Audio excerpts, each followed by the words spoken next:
Good evening, students. Welcome to Learners Academy.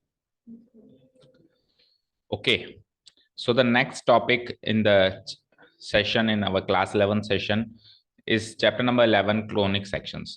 Although ये पहले का ही चैप्टर है, बट हमने बीच में इसको स्किप कर दिया था, ठीक है ना, कुछ कारणों के चलते। तो अभी अपन इसको वापस उठाएंगे and it is one of the most interesting chapters of your class 11th, है ना।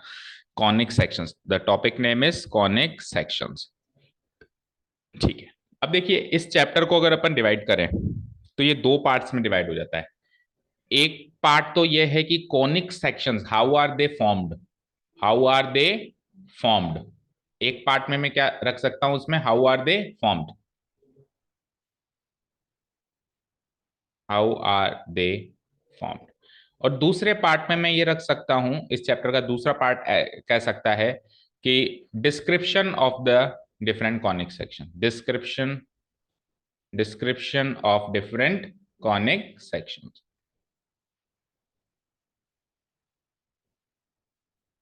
ठीक है, समझने की कोशिश करना। देखो, पहली चीज की कॉनिक सेक्शंस बनते कैसे हैं, होंगे क्या कॉनिक सेक्शंस क्या होते हैं वो तो मैं बता दूंगा, लेकिन कॉनिक सेक्शंस बनते कैसे हैं। अब बनते कैसे हैं ये वाला पार्ट थोड़ा सा टिपिकल है समझने के लिए, और यही कारण है कि ये वाला पार्ट थोड़ा सा टिपिकल है समझने के लिए, तो टीचर्स अक्सर इसको ऑमिट कर देते हैं, सिखाते ही बताते ही नहीं। Most of the YouTube videos भी अगर आप देखोगे तो वो सीधे सेकंड पार्ट पे आ जाते हैं, डिस्क्रिप्शन बताने लग जाते हैं। डिस्क्रिप्शन किसका, जो डिफरेंट डिफरेंट कॉनिक सेक्शंस अभी बनेंगे, अभी बताएंगे। चार तरह के कॉनिक सेक्शंस अपने को सीखने हैं, circle ellipse parabola and hyperbola. ये चार तरह के कॉनिक सेक्शंस जो बनते हैं, इनका डिस्क्रिप्शन करना स्टार्ट हो जाता है चैप्टर के स्टार्टिंग में। एंड इवन जो आपके एक चार एक्सरसाइजेज हैं 11.1, 11.2, 11.3, 11.4, उसमें भी इस पार्ट का कहीं कोई जिक्र नहीं है कि कैसे बनते हैं, सीधे इस पार्ट पे आ जाते हैं। एक्सरसाइज 11.1 सर्किल का डिस्क्रिप्शन, 11.2 इलिप्स का डिस्क्रिप्शन, देन पैराबोला का डिस्क्रिप्शन एंड देन हाइपरबोला का डिस्क्रिप्शन, बस। लेकिन ये बने कैसे, इसके बारे में चर्चा थोड़ी सी कम की जाती है, ठीक है ना। कारण नंबर एक कि इसके क्वेश्चंस नहीं है, कारण नंबर दो टिपिकल है, तो टीचर्स अब ट्राई टू अवॉइड करते हैं कि चलो जाने दो, कोई पूछ लेता है तो बता देते हैं, क्योंकि थोड़ा सा टाइम कंज्यूमिंग भी होता है और बच्चे को थोड़ा सा समझाने में मुश्किल होती है। भाई देखो, एक चीज होती है समझना, एक चीज होती है समझाना, है ना। मैं ऐसा नहीं कहता टीचर्स को समझ में नहीं आता, टीचर्स को समझ में तो आएगा, ऑब्वियसली टीचर पढ़ के आए, बट ये थोड़ा सा ऐसा पार्ट है जो समझाने में बड़ी तकलीफ होती है, बच्चे को समझ नहीं आ पाता है ना। तो हम क्या करेंगे, हम थोड़ा बहुत तो ये पार्ट लेंगे, ठीक है ना। ज्यादा फोकस हमारा ऑब्वियसली डिस्क्रिप्शन पे रहेगा क्योंकि क्वेश्चन हमारे वही हैं। लेकिन जब आगे चल के आप हायर मैथमेटिक्स की और बढ़ोगे, लाइक आप कोई एंट्रेंस एग्जाम फाइट करते हो, जेईई मेंस या any any type of entrance exam, तो वहां पे तो देखो ओवरऑल आपके पास पूरी नॉलेज होनी चाहिए। एंड अगर आपको ये पता होता है नहीं कैसे बनते हैं, तो वो पढ़ने में मजा आता है, वो पढ़ने में थोड़ा सा इंटरेस्ट आता है, या उसके कॉन्सेप्ट तो यूं ही फिर समझ में आने लग जाते हैं। जैसे कि कल परसों हम बात कर रहे तो आप कह रहे थे कि सर बहुत सरल चैप्टर लगा मुझे, तो बस सर्किल में थोड़ी दिक्कत आई। बट अभी जब मैं ये वाला पार्ट शुरू करूंगा ना, तो आपको ऐसा लगेगा कि क्या क्या हो रहा है, ये क्या चीज है, क्योंकि मुझे 100% श्योर है कि स्कूल लेवल पे या और कहीं जहां भी आपने चैप्टर अभी तक किया है, सीधे इधर की बात करी होगी, करी थी थोड़ी बहुत। पर क्या होता है कि टीचर स्टार्ट करता है करना, बच्चा इंटरेस्ट लेता है, फिर वो बच्चा इंटरेस्ट लेता है तो बच्चे को समझ नहीं आता है, तो बच्चा इंटरेस्ट लेना कम कर देता है, टीचर फिर और इंटरेस्ट लेना कम कर देता है, बच्चा पूछता नहीं है ना, टीचर बताता नहीं है, टीचर को पता चल जाता है कि बच्चा अब इंटरेस्ट खो रहा है, तो टीचर बस रफा दफा करके आ जाओ इधर आ जाओ, सर्किल पढ़ते हैं, ठीक है।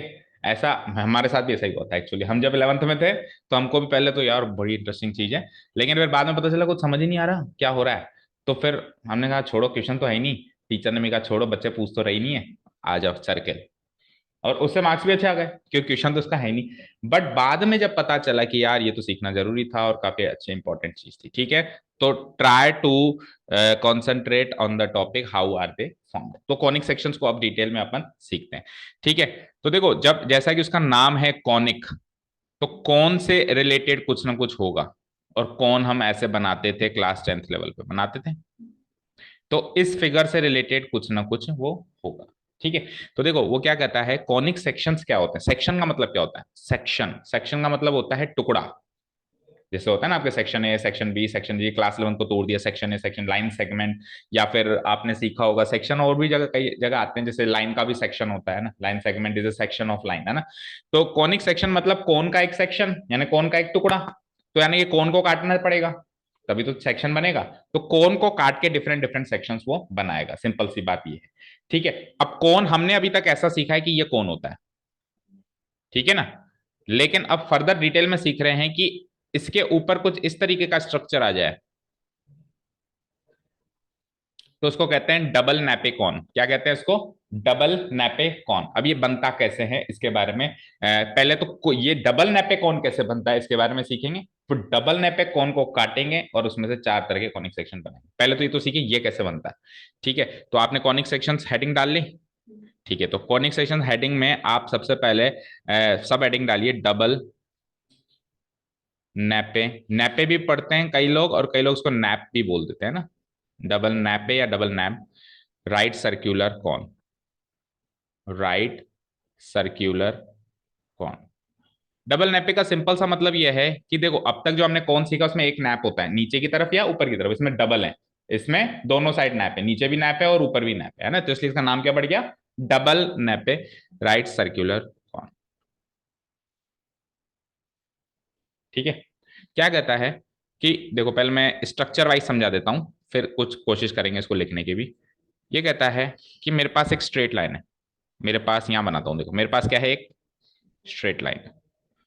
ठीक है, स्ट्रेट वर्टिकल लाइन है। क्या है? Straight vertical line, vertical line.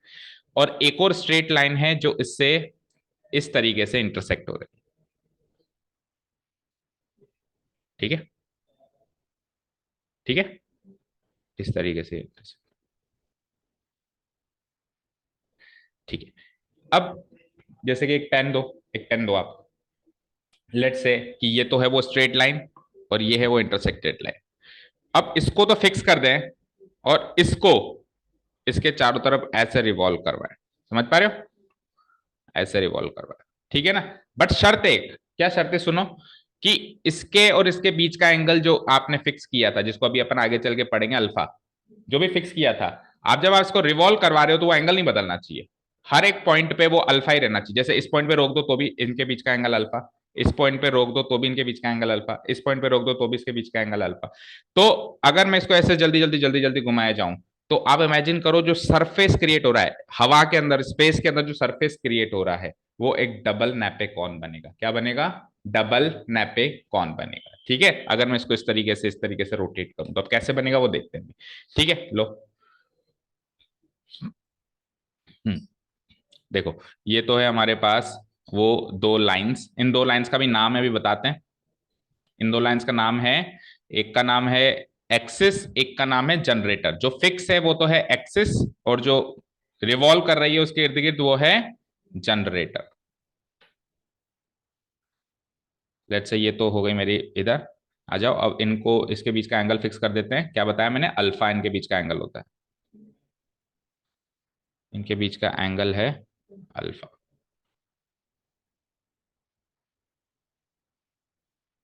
थोड़ा सा आज आप टाइम लेके आए हो ना, क्योंकि अपन आज के दिन में ही in how are they formed भी कवर करेंगे। थोड़ा टाइम लगेगा बट करेंगे। और उसके बाद फिर अपन पहला कॉनिक सेक्शन सर्किल के डिस्क्रिप्शन वो 10 मिनट में हो जाएगा, क्योंकि उसमें कुछ है ही नहीं है ना। वो भी आज ही, ताकि हम कल से एक्सरसाइज नंबर 11.1 शुरू करें। सो ये एंगल है अल्फा। ठीक है ना। ठीक है, अब इससे मैं इधर डबल नैपे कौन एक्चुअली बनाने जा रहा हूं, देखो कैसे बनेगा।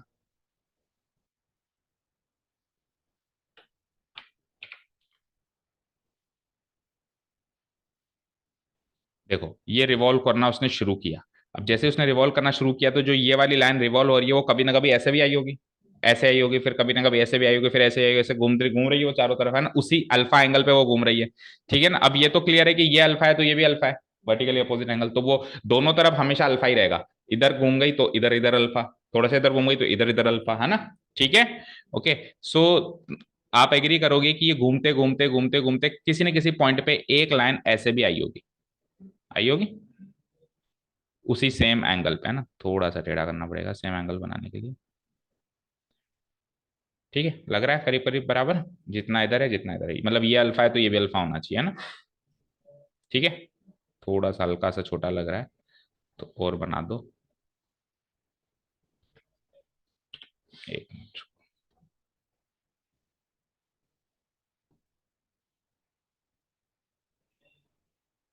अभी लग रहा है। और बीच बीच में अपन थोड़ा विजुअल प्रेजेंटेशन भी देखेंगे इसका ना, फ्रॉम यूट्यूब वीडियो, ताकि बीच बीच में वो भी समझ में आ जाए। अभी तो अपन केवल और केवल डबल नैपे कौन ही बना रहे हैं, सेक्शन की तो भी बात ही नहीं हो रही है ना, ठीक है। ओके। सो कभी ना कभी ये ऐसे की जगह ऐसे भी रहा होगा ना, तो अब यहीं पे अपन ट्राई करते हैं कॉनिक कौन बनाने की, कुछ ऐसे।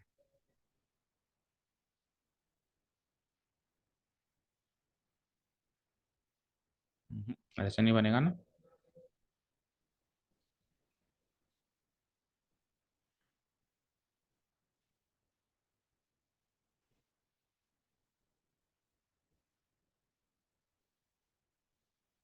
ऊपर भी और नीचे भी। तो इमेजिन हो पा रहा है डबल नैपे कौन? ये इतना एज क्लियर नहीं है जितना होना चाहिए, ठीक है ना। अभी बुक से देख लेंगे मोर करेक्ट फिगर, तो फिर भी थोड़ा बहुत इमेजिन हो रहा होगा आपको, ठीक है। चलिए, तो अब इनका थोड़ा सा नामकरण कर देते हैं। देखो, ये जो लाइन थी ना, इस लाइन को कहते हैं एक्सिस। जो फिक्स्ड लाइन है उसको क्या कहते हैं? Axis. This is called as axis, ठीक है। और इस लाइन को जो रोटेट कर रही है इसको कहते हैं जनरेटर। क्या कहते हैं? जनरेटर,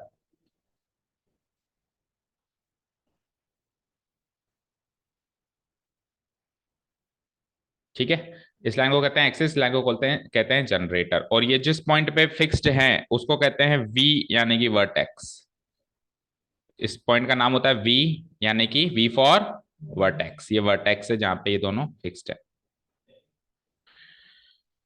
ठीक है। एक तरीका ये है कि है ना, एक रबर होता है ना, रबर बैंड, उसको बांध दो, और बांध दोगे तो फिक्स हो जाएगा, और फिर एक को फिक्स करके दूसरे को घुमाया जाओ, तो आप फिर इमेजिन कर पाओगे, है ना। ये एक्टिविटी आप करके देख सकते हो। तो यहां से यहां तक की कहानी समझ में आई, कैसे ये लाइन से ये घूमते घूमते घूमते घूमते एक डबल नैपे कौन बन रहा है, ठीक है ना।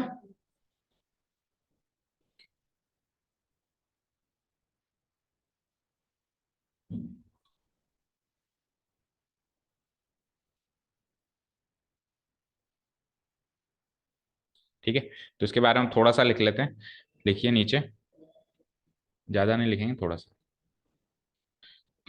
when a revolving line called generator, revolving line का नाम क्या है? revolving line called generator। बिल्कुल कैजुअल लैंग्वेज में लिखेंगे, ठीक है, ताकि पढ़ते ही समझ में आ जाए। called generator, उसका नाम क्या रखा है अपन ने? जनरेटर, ठीक है ना। revolves,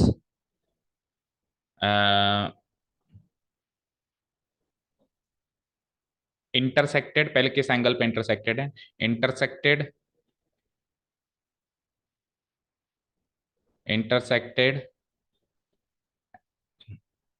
with a fixed line called axis, fixed line called axis,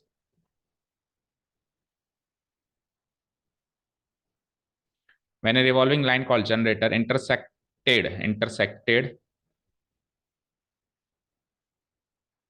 intersected with a fixed line called axis at a fixed angle alpha, at a fixed angle alpha, fixed angle alpha, ठीक है ना, starts revolving around it, starts revolving around it, starts revolving around it, जब वो घूमना start कर देती है। कौन सी लाइन? रिवॉल्विंग लाइन, यानी जनरेटर घूमना स्टार्ट कर देती है अराउंड इट, ठीक है ना।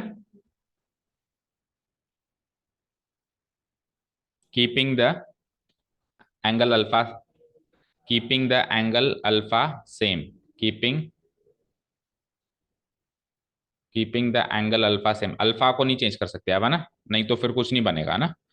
Keeping the angle, fixed angle alpha same, fixed angle alpha same,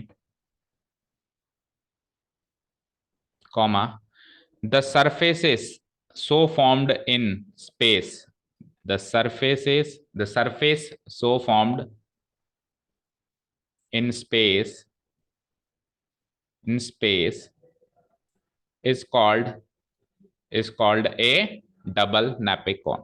उस सरफेस को क्या कहते हैं अपन? Called a double नैपिकॉन।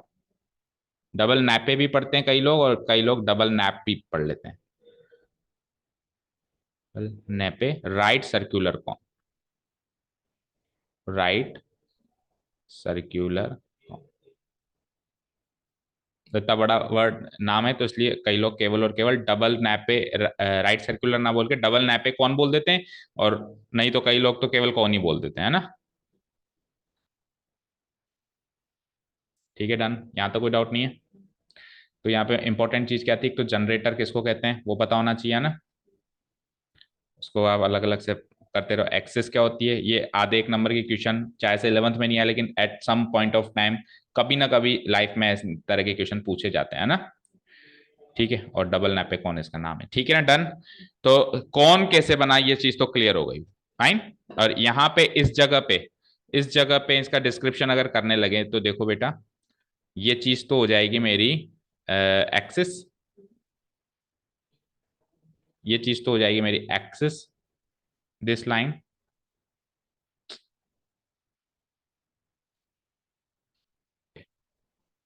This thing will be axis. Okay, ये लाइन हो जाएगी मेरी जनरेटर। अच्छा, ये लाइन और उस लाइन को भी जनरेटर ही कहोगे, उधर की साइड की तरफ जो है ये वाली लाइन, इसको भी क्या कहोगे, जनरेटर ही कहेंगे, यानी कि ये वाली लाइन भी कहलाएगी जनरेटर। इधर की साइड लिखूं, इधर की साइड लिख देता हूँ, क्योंकि वो भी रिवॉल्व कर रही है, एक्चुअली वही लाइन है, घूम के इधर आ गई है, ठीक है। और दूसरी चीज, हाँ, इसको वही वर्टेक्स कहेंगे जैसे पहले कह रहे थे। एंड ऑब्वियसली दो नैप बन रहे हैं, तो ऊपर वाले को कहते हैं अपर नैप एंड नीचे वाले को कहते हैं लोअर नैप। जैसे इसको कह दूंगा मैं अपर नैप, इनके नाम है बस, ज्यादा कुछ रखा नहीं है इनमें, अपर नैप एंड ऑल। बस इसलिए इंपॉर्टेंट है कि जैसे अभी आगे पढ़ाते पढ़ाते अभी मैं आपको कहूँ कि बेटा वो जो अपर नैप था ना, तो आपको पता, मतलब आप फटाफट से क्विकली रिस्पॉन्ड करो कि हाँ अपर नैप किसकी बात कर रहे हैं सर। ऐसे नहीं कि उस टाइम आप सोचो सर अपर नैप क्या था, क्वेश्चन डायरेक्ट नहीं आएगा कि अपर नैप क्या होता है, बट आपको पता होना चाहिए ना, upper nappe and lower nappe. Done, ये हो गया इसका डिस्क्रिप्शन। वर्टेक्स जो होगा वो क्या होगा, वी होगा। क्या, देखो, कौन एक तरीके से, कौन तो एक स्ट्रक्चर है, कौन तो क्या है, एक स्ट्रक्चर है जिसमें ये वाला पॉइंट फिक्स, मतलब एक पॉइंट है और ऊपर एक सर्किल है, ऊपर तो एक सर्किल और एक पॉइंट है ना। अब इस कोन में एक ही पार्ट खुला हुआ होता है, उस खुले हुए पार्ट को नैप बोल दिया, क्या बोल दिया, नैप। वैसे जनरल में कोन में एक ही नैप होता है, लेकिन जब मैंने एक ऐसा स्ट्रक्चर तैयार किया कि एक लाइन को और एक जनरेटर को घुमाना शुरू किया, तो जो सरफेस के अंदर इमेजिनरी सरफेस, स्पेस के अंदर जो इमेजिनरी सरफेस बना वो कौन बना, लेकिन वो एक ऐसा कौन बना जिसमें दो नैप हैं, एक की जगह क्या है, दो नैप है। ठीक है, समझ गए ना। तो इसीलिए ऊपर वाले पार्ट को कहते हैं अपर नैप, इस पूरे कोन को कहेंगे डबल नैप्ड कोन। ऊपर वाले पार्ट को कहेंगे अपर नैप, ऊपर वाले कोन को कह लो, चलो ऊपर वाले कोन को या ऊपर वाले पार्ट को कह लो अपर नैप, और नीचे वाले को कहेंगे लोअर नैप। ठीक, देखो मेरी बात सुनो, ये पूरा स्ट्रक्चर है डबल नैप्ड कोन, इसमें दो कोने से मान लो, उन हर एक कोन को क्या क्या कह दिया गया, एक एक नैप कह दिया गया। तो ऊपर वाला कोन जो है वो है अपर नैप, और जो नीचे वाला कोन है वो है लोअर नैप, और पूरा स्ट्रक्चर क्या है, डबल नैप्ड कोन। ठीक है, क्लियर है, चलो ये भी लिख लेते हैं फिर एक एक्स्ट्रा चीज। The upper part of the upper part is called the upper nap, the upper part of the surface, the upper part of the surface of the surface is called the upper nap भी कह दो या upper कोन भी कह दो, कोई दिक्कत नहीं है, ठीक है। अपर नैप से नहीं समझे तो अपर कोन कर दो, अपर नैप, ब्रैकेट में लिख देता हूं मैं, कोन भी कह सकते हैं, ठीक है, या upper cone. And the lower part of the surface is called, the lower part of the surface is called the lower nappe या फिर कोन।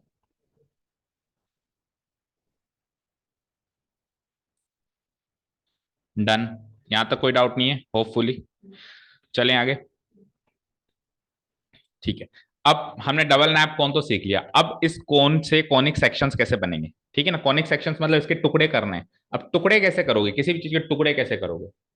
सपोज करो मैंने आपको दे दी एक, मैंने आपको एक क्या दे दिया, आलू दे दिया। अब इस आलू के टुकड़े कैसे करोगे, काट के। अब काटने के लिए क्या चाहिए? चाकू किस टाइप का स्ट्रक्चर है? चाकू एक प्लेन सरफेस है। क्या है? एक plane.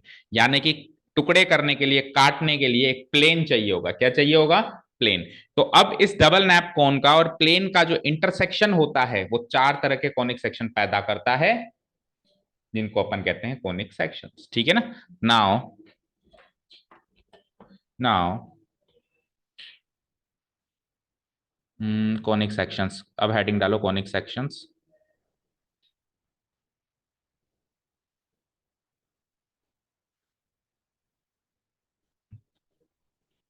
A double napped cone, a double napped cone when intersected with a plane, when intersected with a plane, when intersected with a plane,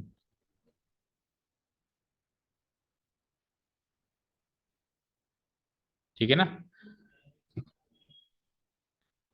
gives results when intersected with a plane, results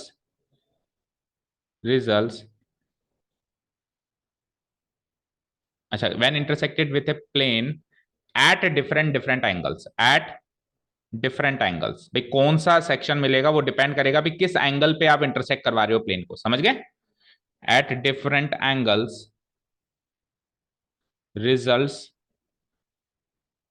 results to some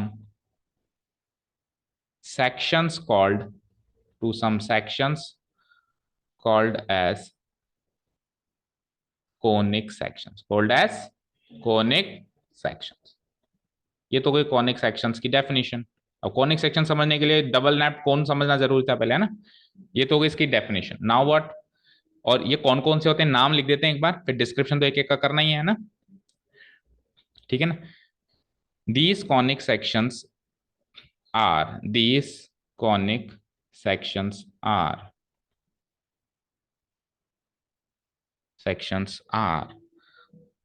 ठीक है? पहला है circle, ठीक है, पहला है circle, दूसरा है इलिप्स, दूसरा है इलिप्स, तीसरा है पैराबोला, तीसरा है पैराबोला, और चौथा है आपका हाइपरबोला, चौथा है आपका हाइपरबोला। ठीक है ना? अच्छा, अपन यहाँ पे लिखा ना एट डिफरेंट एंगल्स, तो उस एंगल्स के ब्रैकेट में लिख दो, उस एंगल को कहते हैं बीटा, उस एंगल को बीटा से संबोधित किया जाता है।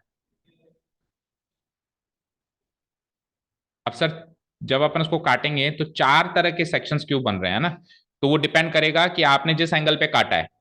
तो अभी मैं जो लिखने वाला हूं आपको बिल्कुल कम बिल्कुल क्या कम, क्या बिल्कुल ही समझ नहीं आएगा, बट एक बार लिख तो लो, फिर अपन एक एक उठाएंगे तो बताएंगे ना। तो सर्किल के आगे लिख लो, सर्किल कब बनता है? सर्किल बनता है बेटा when when beta equal to 90 degree. वो कैसे क्या, अभी इसके बारे में मत सोचो, है ना? और इलिप्स कब बनता है बेटा? व्हेन इलिप्स बनता है when beta is less than 90, is less than 90 degree, but greater than alpha, but greater than alpha, alpha से तो बड़ा होगा, है ना? पैराबोला जब अल्फा बीटा दोनों बराबर, when beta is exactly equal to alpha. और हाइपरबोला व्हेन, अब की बार बीटा क्या है, अल्फा से भी छोटा हो जाएगा, है ना? When beta is less than alpha but greater than equal to 0 degree. अब ये थोड़ा बहुत ही समझ में आया होगा, ठीक है ना? बट नोट्स बनाने के हिसाब से एक जगह नोटेड होगा ना, तो कभी आपको रिवाइज करना होगा तो फटाफट से केवल ये टेबल की तरह काम करेगा ना, फटाफट से रिवीजन हो सकता है। डन, यहां तक क्लियर? ठीक है, केवल इस पार्ट को छोड़ दे तो बाकी तो क्लियर है। अब एक्चुअली सर ये कैसे कैसे बनते हैं थोड़ा सा डिटेल में अपने को समझने की जरूरत है। तो सबसे पहला पार्ट उठा लें, सबसे पहला कॉनिक सेक्शन है सर्किल। सर्किल,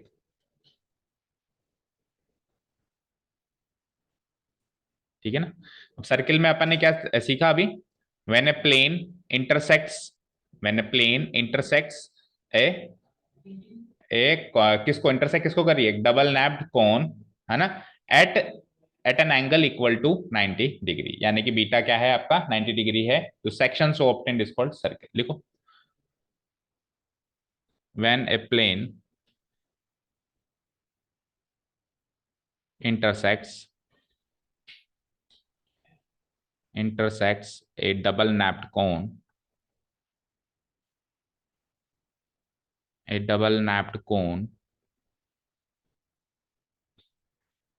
ठीक है ना, at right angle, at right angle, that is आपका जिस एंगल पर इंटरसेक्ट करता है उसको बीटा कहा ना अपन ने, that is beta equal to क्या हो गया आपका 90 डिग्री हो गया। ठीक है, इसको कर दो ब्रैकेट में पे, ये सबसे इंपॉर्टेंट पार्ट है इसका भाई, कैसे सर्किल मिलेगा, बीटा 90 डिग्री होना चाहिए तभी सर्किल मिल सकता है। ओके,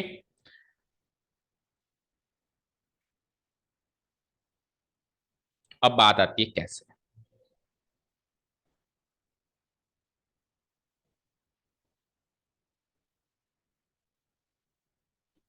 ठीक है, अब बात आती है कैसे।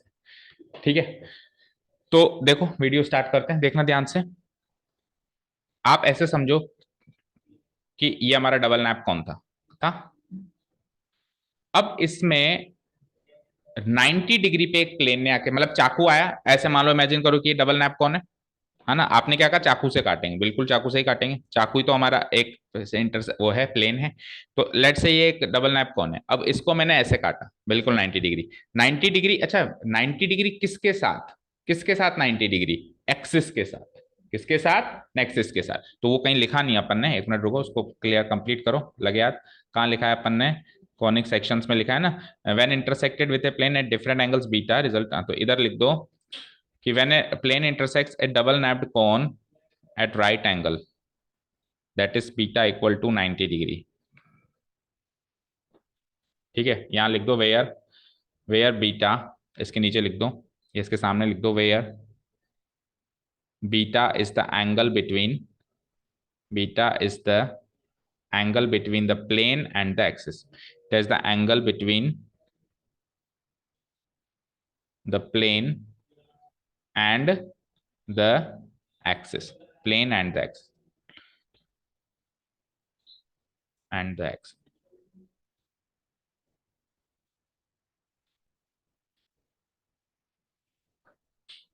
ठीक है, आ जाओ अब ऊपर, ये था हमारा डबल नैप कौन। अब एक्सिस कहाँ दिख रही है आपको, वर्टिकल लाइन जो है वो एक्सिस है, ये वाली लाइन, ये है हमारी एक्सिस। अच्छा, इसको एल और एम से डिनोट कराते हैं, लिखा नहीं है कहीं पर भी, धीरे धीरे चीजें याद आ रही हैं। एक्सिस को अपन किससे डिनोट कराते हैं, एल, लाइन एल, ठीक है ना, एक्सिस के आगे लगा तो लाइन एल है ये, और जो जनरेटर है उसको लाइन एम से डिनोट कराते हैं। ठीक है, तो इधर भी लिख दो फिर लगे हाथ कि ये तो है एक्सिस, तो है लाइन एल और जनरेटर है एम। ठीक है, लिख लिया।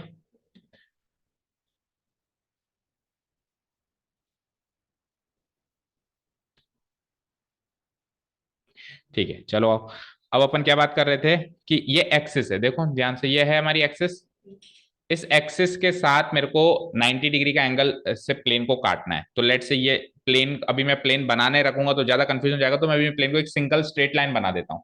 तो लेट से ये स्ट्रेट लाइन बन गई मेरी, ये ऐसे कट गया, ये थोड़ा नीचे से काट दो, यहां से काट दिया मैंने, यहां से काट दिया। ठीक है, तो ये लाइन जो है ये है चाकू, यानी कि प्लेन, और ये है एक्सिस, इन दोनों के बीच का एंगल क्या है 90 डिग्री, ये है होता है हमारा बीटा। ठीक है ना, ये 90 डिग्री हो गया। तो अब आप इमेजिन करो इसको बिल्कुल ऐसे काट के, काट दिया, काट के इस पार्ट को उठा के ऐसे देखोगे तो भी सर्कल दिखाई देगा, और जो नीचे वाला पार्ट है उसको उठा के भी ऐसे दिखा दोगे तो उधर भी सर्कल दिखाई देगा। सर्कल बना नहीं बना। ठीक है, चलो अब वीडियो में देखते हैं इस चीज को कैसे सर्कल बनेगा। देखो यहाँ पे देखो है ना, ये है हमारा डबल नैप कॉम, ये अपर नैप, ये लोअर नैप, ये वर्टेक्स, ये एम और ये एल। ठीक है, अब देखो इस पर एक प्लेन आ रहा है, ऐसे काट दिया, समझ आया, बिल्कुल ऐसे प्लेन आया, जैसे चाकू आता है, चाकू ने इसको ऐसे काट दिया, कट गया। कटने के बाद अब आप देखो ये जो पार्ट बना, देखो यहाँ पे ये जो पार्ट बना, कैन यू सी, ये जो पार्ट बना, देख रहे हो, अब अभी आपको ये इलिप्स की तरह दिखाई दे रहा होगा ना, क्योंकि अभी 3D में, लेकिन अब आप उठा के देखोगे ना तो एक सर्किल होगा। ठीक है, आगे देखते हैं वीडियो में। This part is called a circle. ठीक है ना। अब बाकी फिर आगे पैराबोला और वो सब है ना। ठीक है, समझ में आया। उसने उठा के दिखाया नहीं एक्चुअली, कोई ढंग का वीडियो अपने को देखो ये वाला वीडियो देखो, कोशिश करते हैं देखें।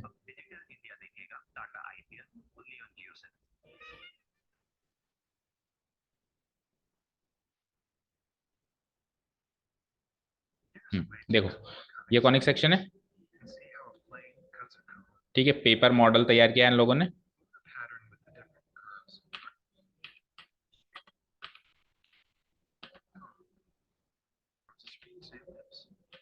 इस पे नहीं दिखाया है इतना क्लियरली। चलो, come back to the point where we left. देखो यहां तक समझो। अब आप बस जब उसको उठा के देखोगे ना, so that will be A, circle पे आते हैं वापस। जब आप इस पोर्शन को ऐसे उठा के देखोगे ना तो आपको इधर भी सर्कल दिखाई देगा। क्लियर है, और कुछ बताने की जरूरत थोड़ी ना है। ठीक है, चलो तो नेक्स्ट पार्ट इस सर्किल हो गया, तो नेक्स्ट पार्ट इस सर्किल के बाद सेकंड क्या था, एलिप्स। अब सर्किल और एलिप्स में ज्यादा फर्क नहीं होता है ना। सर्किल और एलिप्स में बेसिक फर्क पता है क्या होता है। देखो सर्किल क्या होता है, चारों तरफ बराबर होता है, इधर इधर इधर इधर। बट इलिप्स क्या होता है, इलिप्स में आप ऐसे देखो, जो सर्किल या कोई भी अपन 2D फिगर बनाए तो वो हॉरिजॉन्टली और वर्टिकली फैला हुआ होता है। हॉरिजॉन्टली यूं फैला हुआ है, वर्टिकली यूं फैला हुआ है। तो सर्किल तो हॉरिजॉन्टली और वर्टिकली बराबर फैला हुआ है, बट इलिप्स हॉरिजॉन्टली और वर्टिकली बराबर नहीं फैला हुआ है। हॉरिजॉन्टली ज्यादा है या वर्टिकली कम है, या फिर उल्टा भी हो सकता है, वर्टिकली ज्यादा हो और हॉरिजॉन्टली कम हो। बस यही डिफरेंस उसमें होता है। तो वो जो आपने नाइफ लगाया ना, उस नाइफ को आपको थोड़ा सा उसका एंगल चेंज करना पड़ेगा कहीं ना कहीं से। ऐसे 90 डिग्री पे ना लगा के थोड़ा सा एंगल चेंज करना पड़ेगा, और मैं बताऊंगा अभी कैसे चेंज करना। ठीक है। सो सर्किल के बाद नेक्स्ट पेज पे आप आ जाओ। सर्किल के बाद सेकंड टॉपिक आप लिखिए, एलिप्स।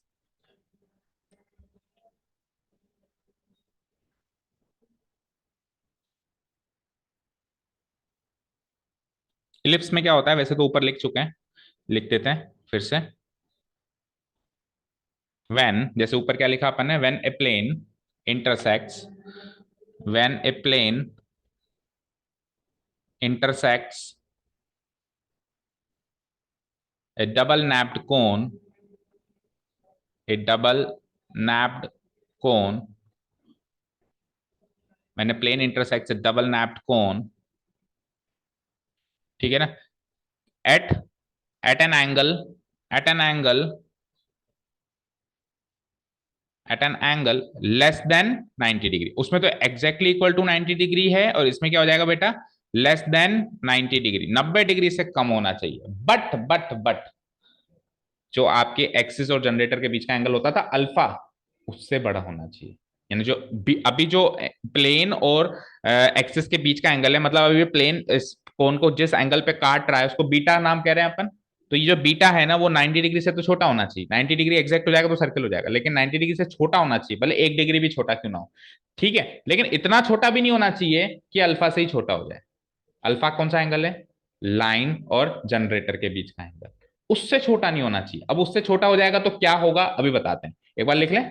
ठीक है, तो less than 90 degree, but but greater than alpha, but greater than alpha.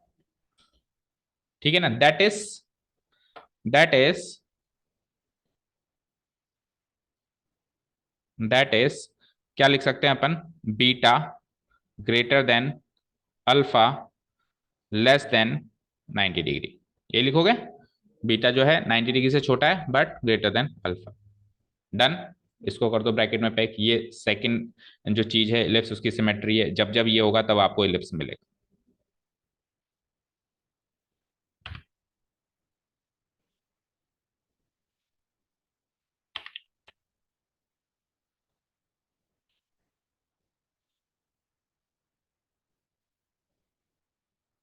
ठीक है ना, डन।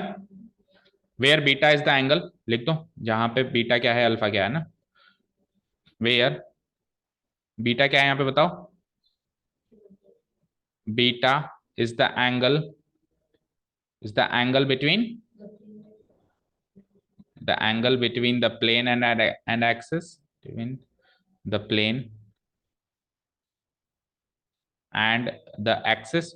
और अब की बार इसमें अल्फा का भी जिक्र है, तो अल्फा भी बताओ, लगे हाथ लगा, अल्फा क्या है? Angle between the generator and the axis, है ना? And alpha is the angle between, is the angle between the generator and the axis, the generator and the axis. Done? ये क्लियर है? Beta is the angle between the plane and the axis and alpha is the angle between the generator and the axis. ठीक है, चलें अब ऊपर, देखना ध्यान से, वीडियो में भी बताएंगे, पहले एक बार इसमें विजुअलाइज करते हैं ना. ये हमारा डबल नैप कोन है, देखना ध्यान से. पहले नाइफ ऐसे आ रहा था, अब ये 90 डिग्री होता था एक्सिस और इसके बीच का एंगल. अब 90 डिग्री नहीं करना, थोड़ा सा छोटा करना है. थोड़ा सा छोटा करने के लिए इस नाइफ को ऐसे ना करके और ऐसे कर दें, तो अब ये एंगल जो है, देखो ये एंगल जो है 90 डिग्री से थोड़ा सा छोटा हो गया, हो गया. तो लेट्स से अब मैंने नाइफ को थोड़ा सा ऐसे कर दिया, कर दिया. तो अब ये जो एंगल है, चेक करो, यहां से लेके यहां तक ये जो एंगल है, ये 90 डिग्री से छोटा है, बट ये एंगल अल्फा से बड़ा है. देखना ध्यान से, अल्फा कौन सा एंगल है? ये वाला एंगल. उससे तो बड़ा है, मतलब इस लाइन के, इस लाइन से इस लाइन के बीच का एंगल है अल्फा, लेकिन इस लाइन के और इस लाइन के बीच का एंगल है बीटा. अलग से इमेजिन करें तो देखो, इस लाइन के और इस लाइन के बीच का एंगल है अल्फा, और सेम यही लाइन है, लेकिन जो दूसरी लाइन है वो ऐसे है. कैसे है? ऐसे है. ठीक है ना? तो ये वाला एंगल छोटा है और ये वाला एंगल बड़ा है, बड़ा है ना?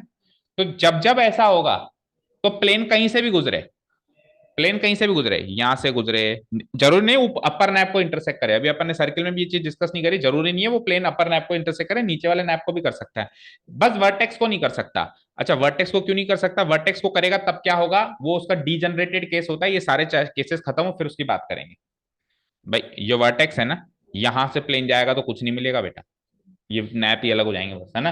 तो वो होगा तो क्या होगा उसकी बात अभी कहीं नहीं करेंगे, चारों केस खत्म हो जाए उसके बाद करूंगा मैं. तो अभी कहां पे इंटरसेक्ट कर सकता है प्लेन? अपर नैप पे और लोअर. अपर नैप पे किसी भी पोर्शन पे, लोअर नैप पे किसी भी. सर्किल में भी ऐसे ही था. और अब जब मैं इसकी बात कर रहा हूं, किसकी? इलिप्स की. तो इलिप्स में भी वो नाइफ जो है इसको कहीं पर भी इंटरसेक्ट कर सकता है, अपर नैप पे या लोअर नैप पे, बट वर्टेक्स पे नहीं करेगा. और एंगल कैसा लेगा? इस टाइप का लेगा, ताकि ये एंगल इससे बड़ा हो जाए, है ना? अब अगर सोचना जरा, ये एंगल इससे बड़ा है, जब जब ये एंगल इससे बड़ा है, तब तक आप चाकू कहीं से भी लेके आओ, यहां से लेके आओ, यहां से लेके आओ, आप एक बार में एक ही नैप को काट पाओगे. क्या कहा मैंने? आप एक बार में एक ही नैप को काट पाओगे. देखो ये लाइन आर पार ऐसे जाएगी, क्या ये लाइन दूसरे नैप को छुएगी? क्या नहीं छुएगी. लेकिन अगर आपने इस बीटा को अल्फा से बड़ा रखा है ना, जैसे आप इससे छोटा कर देते हो ना, तो ये एक बार में दो नैप को काटेगी और वहां से बनेगा हाइपरबोला. क्या कहा मैंने? फिर से सुनो, देखो ये जो बीटा है, मैंने क्या कहा? 90 डिग्री तो करो मत, 90 डिग्री पे तो सर्किल बन रहा है, छोटा करना है 90 से. अब कंफ्यूजन क्रिएट होना जा शुरू हो रहा है ना, तो छोड़ना मत, पकड़े रखना. बस वो छोड़ देते हैं, बस वही गलती हो जाती है ना, पकड़े रखना. बीटा 90 डिग्री पे इंटरसेक्ट कर रहा था, तब सर्किल मिल रहा था. मैंने क्या कहा? छोटा करो. कर रहे हो छोटा, लेकिन अल्फा से छोटा मत करना. तो अल्फा से बड़ा रखो और 90 से छोटा रखो, तब तक क्या होगा? आप नाइफ को एक ही नैप से काट, मतलब नाइफ आप कहीं से भी गुजारो, ऐसे गुजारो, बस अल्फा से बड़ा होना चाहिए आपका एंगल. जिस एंगल पे आप नाइफ को लेके आ रहे हो अल्फा से बड़ा होना चाहिए. तो आप एक बार में एक ही नैप को इंटरसेक्ट करोगे, या तो इसको करोगे या इसको करोगे, या तो इसको करोगे, दोनों को नहीं कर सकते आप एक बार में. लेकिन अगर आपने ये वाला जो बीटा एंगल है ये इतना छोटा कर दिया, जैसे ये वाला है ना, इतना छोटा कर दिया, देखो इतना सा, ये ऐसे लाइन आ रही है, फिर से देखो ये ऐसे आ रही है, ये तो है हमारा एक्सिस, और ये ऐसे आ रही है. एंगल देखो इतना सा है, इतना सा एंगल है, अल्फा से छोटा एंगल है. तो अब जब आप नीचे जाओगे तो दूसरे नैप पे छुओगे नहीं छुओगे? एंगल अल्फा से भी छोटा कर दिया ना, तो अब आप नाइफ को इतने से एंगल से लेके आओगे, आर पार ले जाओगे ना, तो नीचे वाले नैप को भी काटते हुए निकलोगे, और नीचे से गए तो ऊपर वाले नैप को भी काटते हुए निकलोगे. कब? जब आपने इसका एंगल अल्फा से भी छोटा कर दिया, जो जनरेटर और एक्सिस के बीच का एंगल था ना उससे भी छोटा कर दिया, वो चौथा केस बनेगा। तो अभी क्या है, अभी आप एक बार में एक ही नैप को काट सकते हो इस एंगल पे। और सर्कल के केस में भी जैसे पहला वाला केस था ना, उसमें भी एक बार में एक ही नैप को आप काट सकते थे। ठीक है, डिफरेंस याद रहेगा। ओके, तो अभी तो चलो वो हाइपरबोला की बात नहीं करें, अभी तो हमारा एंगल काफी बड़ा है, बस 90 से छोटा है लेकिन अल्फा से काफी बड़ा है, तो आप एक बार में एक नैप को काटोगे। तो अब बात करते हैं सर इससे एलिप्स कैसे बना, वो तो देखो। तो देखो इससे एलिप्स कैसे बनेगा, ध्यान से देखना, देखना ध्यान से, थोड़ा सा इमेजिन करना पड़ेगा, और फिर अभी वीडियो और दिखा देंगे। ये जो पोर्शन बना ना, ये पोर्शन देख रहे हो ग्रीन वाला, ये एक अंडाकार पोर्शन होगा, ये सर्किल नहीं होगा। मतलब इस पोर्शन के अंदर हॉरिजॉन्टल बड़ा होगा या वर्टिकल ज्यादा होगा, या वर्टिकल बड़ा होगा, चारों तरफ बराबर नहीं होगा। तो ये वाला जो पोर्शन है ना, that is what is called an ellipse. ठीक है, चलें वीडियो में देखें, हम थोड़ा सा इसको विजुअल वर्चुअली विजुअलाइज करते हैं, देखते हैं। ये तो सर्किल तक आ गए थे अपन, अब देखना,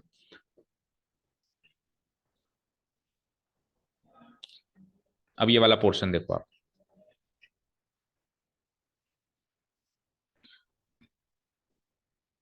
ये तीनों पोर्शन इसने दिखा दिए, आप केवल फोकस करो इस वाले पोर्शन में, थोड़ा सा पीछे लेके चलते हैं वीडियो को, देखते हैं आगे क्या करता है। So this is what is called an ellipse. देखो एक बार में इसने एक, ये बीटा है, देखो ध्यान से, ये बीटा है, ये एंगल,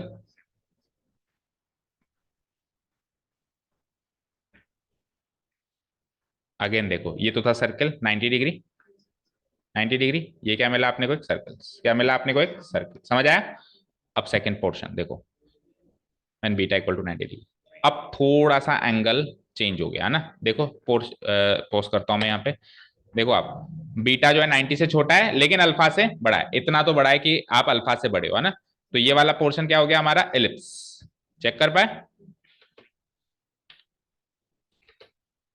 ठीक है। देखो इस टाइप का पोर्शन निकल के आया, देखो ये प्लेन जब इसको ऐसे काटेगा तो कुछ इस टाइप का पोर्शन निकल के आएगा। ठीक है, समझ आया ना, कोई दिक्कत नहीं है। चलें अब नेक्स्ट पार्ट पे, अब फिर बाकी का वीडियो बाद में देखते हैं, एक बार पहले बाकी पार्ट को खत्म करते हैं, ठीक है ना, आ जाओ।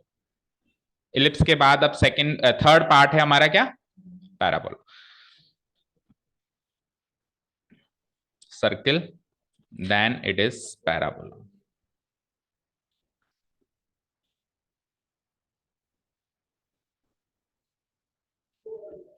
Circle, ellipse, now comes parabola, parabola.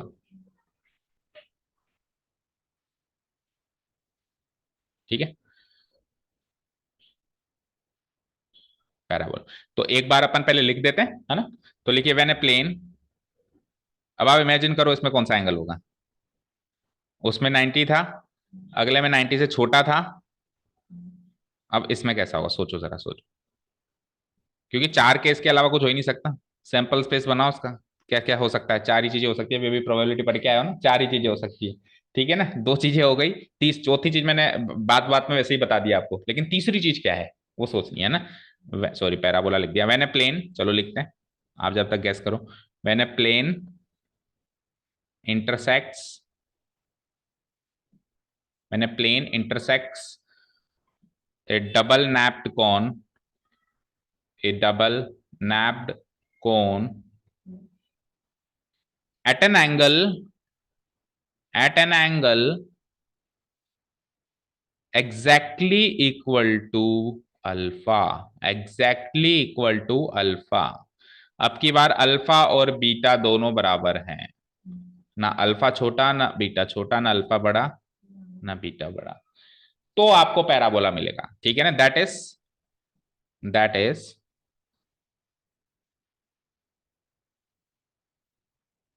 Is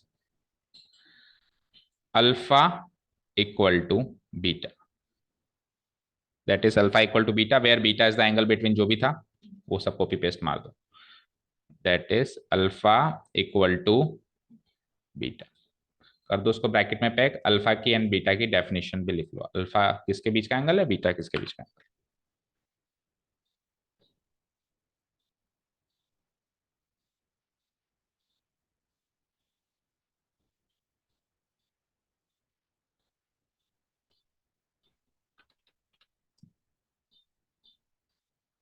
ठीक है, वेयर कॉपी पेस्ट मारो, beta is the angle between, beta is the angle between the plane and the axis, the angle between, बार बार रखने से अपने को रट जाएगा कि बीटा कौन सा एंगल है और अल्फा इस कॉनिक सेक्शन वाले टॉपिक में कौन सा angle, when beta is, where beta is the angle between the plane and the axis.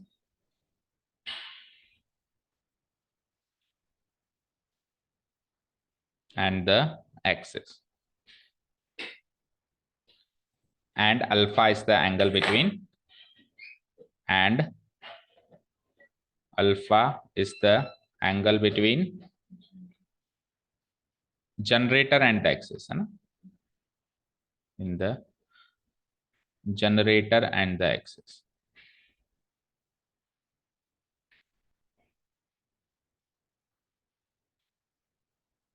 Done,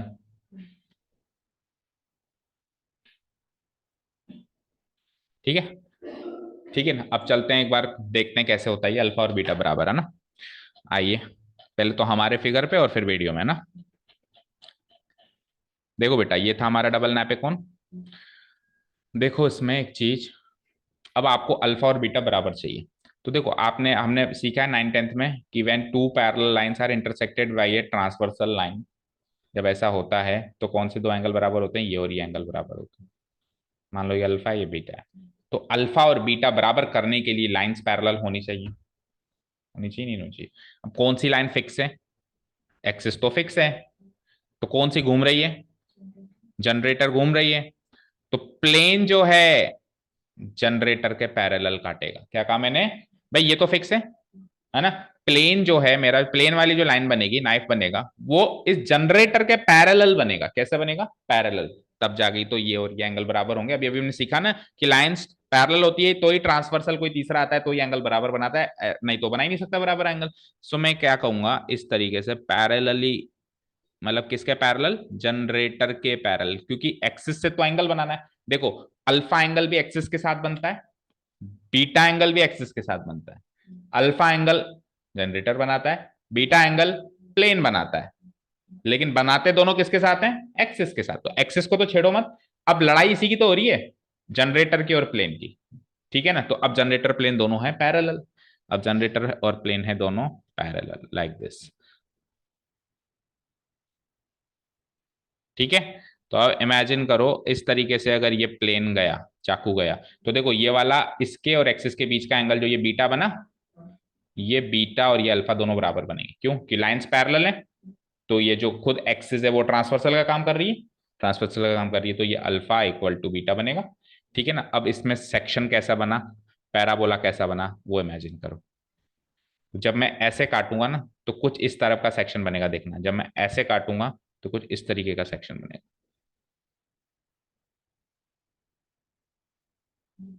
U shape, जिसको अपन कहते हैं पैराबोला, ठीक है ना। अब देखो जरूरी नहीं है वो ऐसे ही बने, वो ऐसे भी बन सकता है, नीचे वाले नैप में काट दो तो ऐसे बन जाएगा, है ना। इसको डबल नैपकॉन को थोड़ा सा ऐसे घुमा दो और फिर ऐसे काट दो, ऐसा भी बन जाएगा। मतलब चार डायरेक्शन में बन सकता है, अपन सीखेंगे अभी डिटेल में, ऐसा ऐसा ऐसा ऐसा। जब अपन पैराबोला को डिटेल में सीखेंगे एक्सरसाइज 11.3 में, तब अपन इस पे ज्यादा डिस्कस करेंगे। अभी के लिए इतना याद रखो, ऐसा ऐसा, है ना।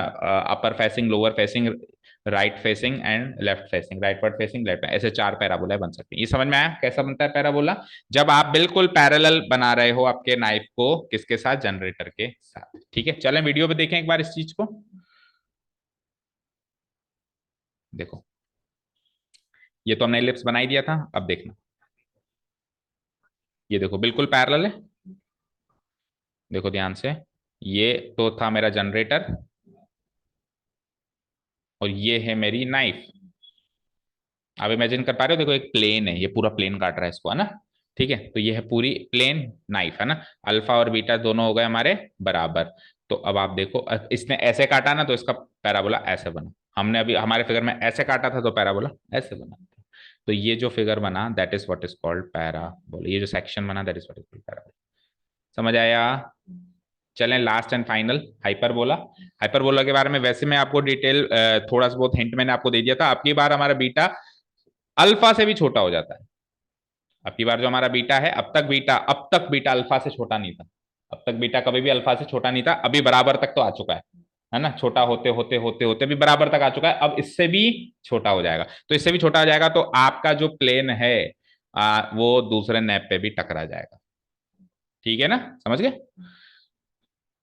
अभी क्यों नहीं टकरा रहा है? अभी बिल्कुल ऐसे आ रहा है, अभी ऐसे आ रहा है ना। तो अगर आप बिल्कुल पैरेलल चल रहे हो, तो देखो अगर आप पैरेलल चल रहे हो तो पैरेलल लाइंस कभी टकराती हैं क्या? बोलो। ये पैरेलल लाइंस हैं, तो ये कभी टकराएंगी नहीं ना। ऐसे मान लो ऐसे प्लेन आया तो ये आर पार ऐसे निकल जाएगी, तो ये इस स्नैप में नहीं घुसेगा, और इसके पैरेलल बनाओगे तो स्नैप में नहीं घुसेगा। लेकिन अब इसने एक दूसरे नैप में घुसना स्टार्ट कर दिया। चलो, तो लास्ट पार्ट है हाइपरबोला।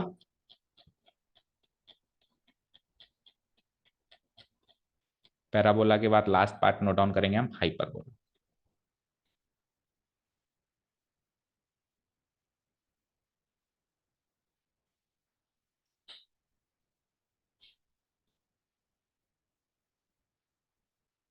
ठीक है, तो डेफिनेशन तो अब आप शायद खुद ही बना सकते हो। When a plane intersects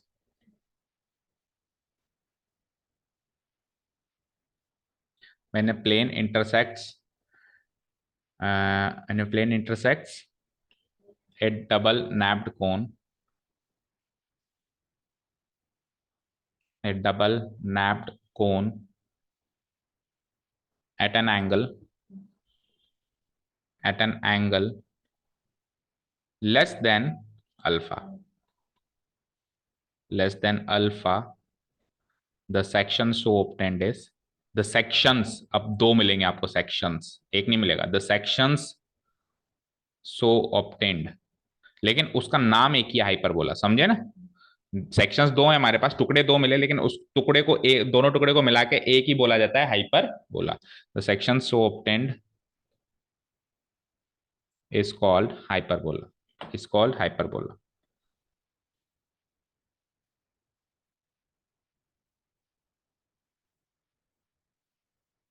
hyperbola, ठीक है ना। दैट इज, इसमें क्या होगा, थीटा, थीटा क्या, बीटा क्या होगा, लेस देन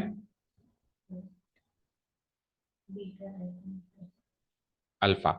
लेकिन अल्फा से तो छोटा होगा, लेकिन कितना छोटा हो सकता है?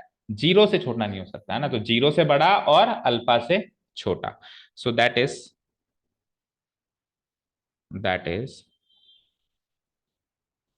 Your beta is greater than zero but less than alpha। Beta is greater than zero but less than alpha. कर दो ब्रैकेट में पैक, ये मिल गई इसकी सिमेट्री। जब जब ऐसा होगा तब तक आपको हाइपरबोला मिलेगा।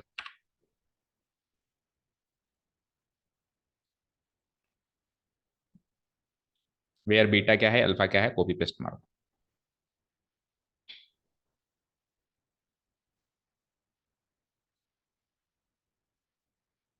Where where beta is the angle between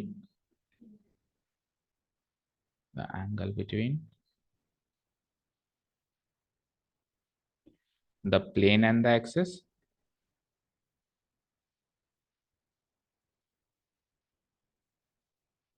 and alpha is the angle between generator and the axis।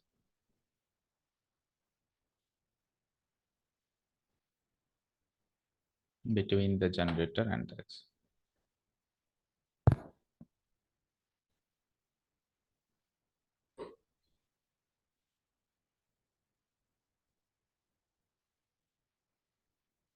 ठीक है, ओके। जो अपन चार चीजें अपन ने अलग से डिटेल में लिखी है ना, तो इनका अपन ने फिगर ड्रॉ नहीं किया। जहां भी थोड़ी बहुत जगह हो फिगर भी ड्रॉ कर दो। जैसे सर्किल जब आप लिखा उसके पास में कहीं सर्किल बना दो, ठीक है ना। यहाँ पे सर्किल बना दो, कैसा दिखता है पता तो चले। ऐसा दिखता है ये सर्किल, ठीक है। एलिप्स में आप एलिप्स बना दो, बस सर्किल की तरह ही होता है एलिप्स। बस डिफरेंस क्या है कि या तो ओरिजोनटल बड़ा, वर्टिकल छोटा, है ना। अब ये ऐसा भी हो सकता है, और या फिर ये ऐसा भी हो सकता है, वर्टिकल एलिप्स जिसको अपन कहते हैं, ठीक है। तो या तो ये, या तो ये, और लगा दो बीच में। सर्किल तो जैसे भी चारों तरफ बराबर ही बनेगा, चाहे से घर जाके लिख लेना, अगर अभी टाइम बना लेना, अभी टाइम नहीं हो, ठीक है। पैराबोला कैसा बनेगा बताया अभी मैंने। देखें पैराबोला शेप भी है क्या हमारे पास?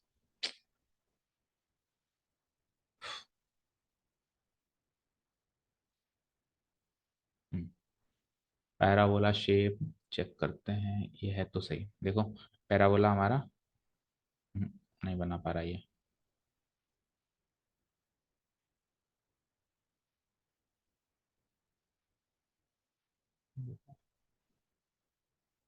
हम्म, ठीक है, ऐसा, या फिर राइटवर्ड फेसिंग भी हो सकता है ना,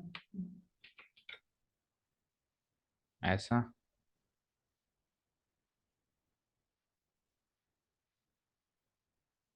ठीक है, और या फिर नीचे की साइड भी हो सकता है,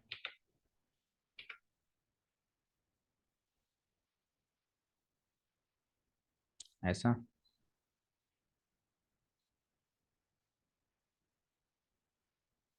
और या फिर ऊपर की साइड भी हो सकता है,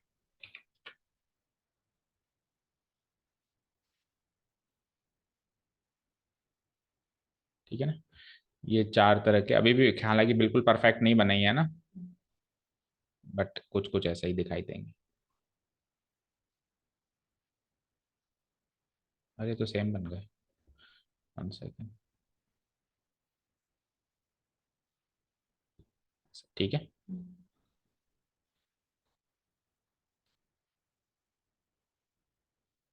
और और चार तरह के बन सकते हैं ना, डिटेल में जब पैराबोला अभी अपन एक्सरसाइज स्टार्ट करेंगे, एक्सरसाइज इंट्रोडक्शन, हाइपरबोला, हाइपरबोला में अच्छा अपन एक बार वो चलें, उसमें देखें कैसे दो नैप को वो काटेगा ना। तो अब की बार जो हमारा बीटा है वो बेचारा बहुत ही लाचार है, अल्फा से भी छोटा है, ठीक है ना। तो जो हमारा चाकू है वो एक्सिस के साथ कैसा एंगल बना रहा है, बिल्कुल मामूली सा छोटा सा एंगल बना रहा है, देखना ध्यान से, इतना सा एंगल बनाया,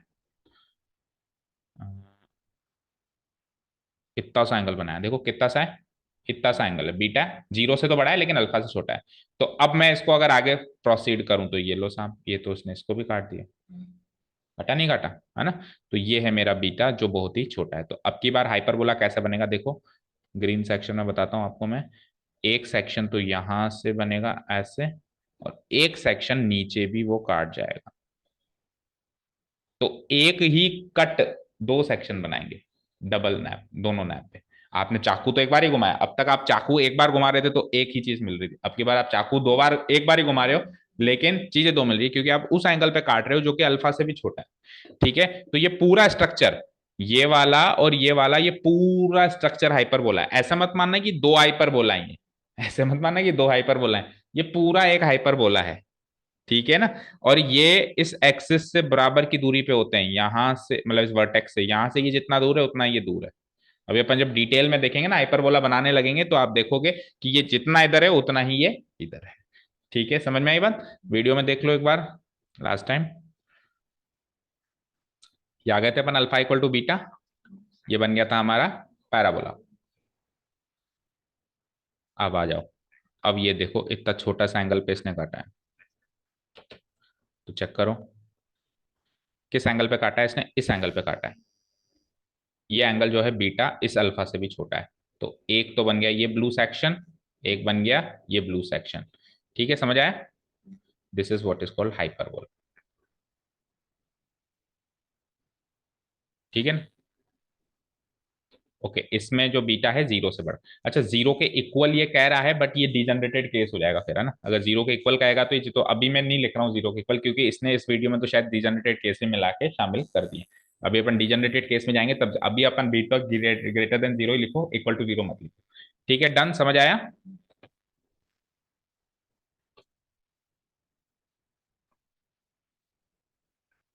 ठीक है, ये बन गया आपका हाइपरबोला। क्या, हाँ, हाँ, पर क्योंकि वो सिंगल नैप पे काटता है और ये डबल नैप पे काटता है, लेकिन वो पेयर मिलता है हमेशा अपने को, एक पेयर मिलता है, समझ गए, ठीक है। और देख लो अगर इसमें कुछ एक्स्ट्रा नॉलेज है तो,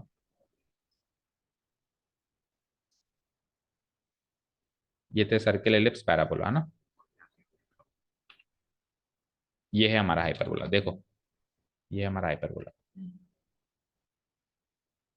करीब करीब ऐसा लग रहा है कि अपन ऐसे काट रहे हैं, है ना, करीब करीब ऐसा लगता है अपने को, ठीक है। हाँ तो उसमें 0 डिग्री लिखना पड़ेगा फिर बेटा। 0 डिग्री का मतलब क्या होता है, जैसे एक्सिस है बिल्कुल उसके सीध में काट दिया, है ना, उसके उसके पैरेलल काट दिया, एक्सिस के पैरेलल काट दिया। एक्सिस के पैरेलल अगर अपन ने काट दिया तो ऑब्वियसली मान लो ये एक एक ऑब्जेक्ट पड़ा है, अभी मैं इसको ऐसे काट दूं, ऐसे पैरेलल, तो बिल्कुल नीचे तक आएगी उसका वो जो कट लगेगा, है ना। तो अगर मैं बिल्कुल, मैं कहूंगा सर मैं बीच में से नहीं काट रहा हूँ, मैं साइड में से काट रहा हूँ, साइड में से काटेगा तो लेट से साइड का इधर का कुछ हिस्सा कटेगा, फिर बीच में खाली है लेकिन नीचे का भी कुछ हिस्सा कटेगा, ठीक है ना, तो इस तरीके का बनेगा। तो फिर 0 डिग्री भी लिख सकते हैं मतलब वहां पे, है ना। 0 डिग्री मतलब बिल्कुल ऐसा, तो जीरो पे आप एक इक्वल टू का साइन लगा दो, greater than equal to 0 but less than 8। Actually degenerated case तो पता है क्या है, डीजनरेटेड केस है जब ये सारे कट वर्टेक्स से लगे, अभी तक एक भी कट वर्टेक्स से नहीं लग रहा, तो अभी वर्टेक्स से जब सारे कट लगेंगे तो उसका डीजनरेटेड केस हो जाएगा चारों का, है ना।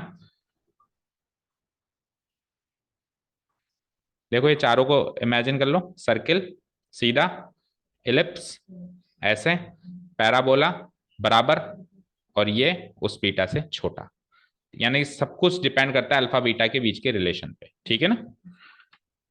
ठीक है चलो अब ज्यादा डिटेल में इस वीडियो को बंद कर देते हैं, आ जाए अब आप। ठीक है तो उसको पहले करेक्ट कर दो, इक्वल टू भी लगा दो, और फिर एक बार अब बुक का रुख कर लें, क्योंकि हम बुक के अकॉर्डिंग भी चलना हमको है, ठीक है ना। इसमें कैसा बनेगा, हाइपरबोला कैसा बनेगा, इसको पहले तो इक्वल टू करो, ठीक है। अब हाइपरबोला कैसा बनेगा, हम्म, देखें कोशिश करते हैं।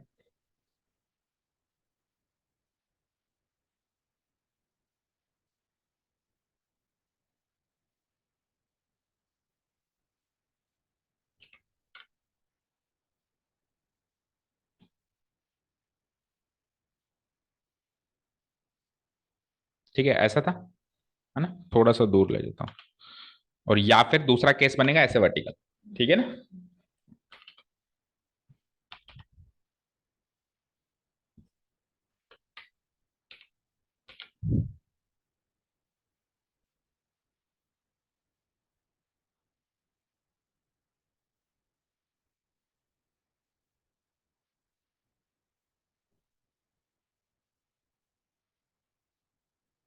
ठीक है या फिर ऐसा बनेगा, ठीक है। तो ये पूरा एक है और वो पूरा एक है ना, चार नहीं है ना, तो इसमें लगा देता हूं मैं, और या तो ये वाला केस या फिर ये वाला केस, ठीक है डन। ओके अब नेक्स्ट हेडिंग डालो आप, डीजनरेटेड केस। डीजनरेटेड केस में कुछ नहीं है, ये सारे इंटर जो प्लेन इंटरसेक्शन होगा वो थ्रू द वर्टेक्स होगा, ठीक है। Degenerated case, cases of, degenerated cases of,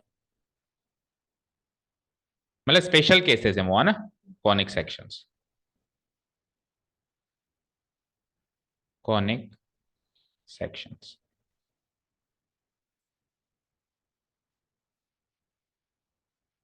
ठीक है। एक लाइन लिखिए, when the plane, when the plane intersects, and the plane intersects a double napped cone, a double napped cone passing through the origin, passing through the origin, O origin क्या, origin थोड़ा ना, vertex, passing through the vertex. पुरानी वाली maths ही चल रही है ना जिसमें ओरिजिन होता था 2D प्लेन में, passing through the vertex v, it results, it results into the degenerated conic section, into the degenerated conic sections, degenerated conic sections which are as follows, sections which are as follows। अब sir जब vertex पे नहीं काट रहा था तब चार case बने, तो वर्टेक्स पे काटेगा तो भी क्या चार बनेंगे, तो चार नहीं बनेंगे, तीन बनेंगे। जो पहला दूसरा केस है ना वो सेम बनेगा, सर्किल एलिप्स का केस जो है वो सेम बनेगा, बाकी पैराबोला का जैसे अलग था और हाइपरबोला का जैसे अलग था, ठीक है। कैसे, तो पहले एक बार विजुअलाइजेशन पे चलो, देखो इधर आओ, this is our double napped cone, this is our double napped cone. ठीक है, तो डबल नैप्ड कोन में जैसे पहले अपन सर्किल कैसे बनाते थे, ऐसे कट लगा के, राइट? या तो इसको इस नैप पे या फिर इस नैप पे, दोनों नैप पे अपने को क्या मिल जाता, एक एक सर्किल मिल जाता, लाइक दिस, ऐसे सर्किल मिल सकता है ना। आप ये देखो, ये कोन का जो ऊपरी हिस्सा है वो खुद भी तो एक सर्किल ही है ना, ये भी तो एक सर्किल ही है, तो अगर बीच में से काटेंगे तो भी सर्किल मिलेगा। जैसे अपन फ्रस्ट्रम नहीं काटते थे, फ्रस्ट्रम क्लास 10th में, फ्रस्ट्रम ऑफ ए कोन, ऐसे तो काटते थे। ठीक है, तो ये ऐसे सर्किल मिलता था, लेकिन आपने कट नैप पे लगाया, आपने कट नैप पे लगाया, आपने cut passing through the vertex नहीं लगाया। अब आप खुद सोचो, आप खुद बता पाओगे मुझे कि ये जो ग्रीन वाली लाइन है, अगर नैप पे ना लग के इधर लग जाए तो क्या होगा, क्या होगा बताओ मुझे। इस पॉइंट पे अलग हो जाएंगे, क्या मिलेगा आपको, सर्किल मिलेगा क्या, इलिप्स मिलेगा, क्या मिलेगा फिर, कट, जहां पे कट लगा हुआ काम, जैसे यहाँ पे कट लगा, जैसे देखो मेरी बात सुनो, ऐसे कट लगाया, कट लगा के उठा के देखा, सर्किल, सर्किल दिखा, क्या देखा, सर्किल। ऐसे कट लगाया, इस पार्ट को ऐसे उठा के ऐसे देखा, इलिप्स दिख गया, है ना। तो अब बीच में से हटाया, उठाया, क्या दिखा, एक पॉइंट, क्या मिला, एक पॉइंट। तो सर्किल का डीजनरेटेड केस क्या है, एक पॉइंट है। और आप अब डीजनरेटेड मतलब उसका सुखड़ा हुआ point। आप सर्किल के रेडियस कम करते जाओ, करते जाओ, करते जाओ, करते जाओ, करते जाओ, आखिर में पॉइंट मिलेगा, नहीं मिलेगा, दैट्स इट। ठीक है ना, वो ऐसे कम हो रहा है, कम हो रहा है, कम हो रहा है, कम हो रहा है, सिकुड़ रहा है, सिकुड़ते सिकुड़ते सिकुड़ते सिकुड़ते वो क्या मिल जाएगा, एक पॉइंट मिल जाएगा। वैसे ही इलिप्स है, इलिप्स से अगर सिकुड़ सिकुड़ सिकुड़ सिकुड़ के आ जाए ना तो एक पॉइंट बन जाएगा ना। तो सर्किल और इलिप्स के डीजनरेटेड केसेस क्या होते हैं, पॉइंट होते हैं, और वो मिलते कब हैं, जब वो कट वर्टेक्स से वर्टेक्स पे लगे, नैप पे ना लग के कहां लगे, वो वर्टेक्स पे लगे, समझ गए।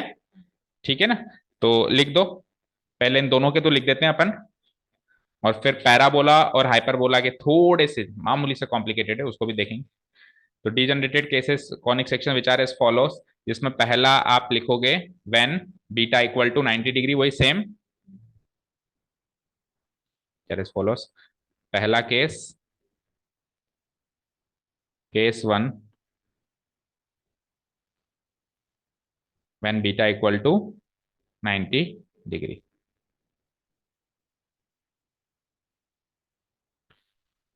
तो सुनो ध्यान से, बीटा इक्वल टू 90 डिग्री, और सेकंड केस का में भी पॉइंट ही मिलेगा ना अपने को। तो सेकंड केस क्या था, ग्रेटर देन तो हो ही नहीं सकता कभी, लेस देन, बट अल्फा से ग्रेटर। तो अब इन दोनों केस को मिलाएं तो क्या मिले, सोचो आप खुद, आपने लीनियर इनइक्वालिटीज पढ़ी है। एक तरफ आप कहते हो बीटा 90 डिग्री, ये केस मिलाना है दूसरे केस से। दूसरा केस क्या है, beta is less than 90 degree but greater than alpha. तो इन दोनों केसेस को मर्ज कर दें तो एक ही केस क्या बनता है बताओ, beta greater than alpha less than equal to 90 degree. इसमें तो कह रहा है लेस देन 90 डिग्री, इसमें कह रहा है इक्वल टू 90, इसमें बीटा 90 के इक्वल है, इसमें बीटा 90 से छोटा है, तो इन दोनों को मर्ज कर दें तो इसको भूल के केवल यहां डंडा लगा दो। एक ही केस हो गया सर्किल और एलिप्स का, ठीक है ना। हर हाल में अल्फा से बड़ा और 90 के बराबर या छोटा, समझ गए। सो उस दोनों केसेस को मिला के अपन कर देते हैं when beta is less than alpha but less than equal to 90 degree. ये है हमारा पहला केस, केस वन। ठीक है ना, तो शॉर्ट में लिख दे अपन।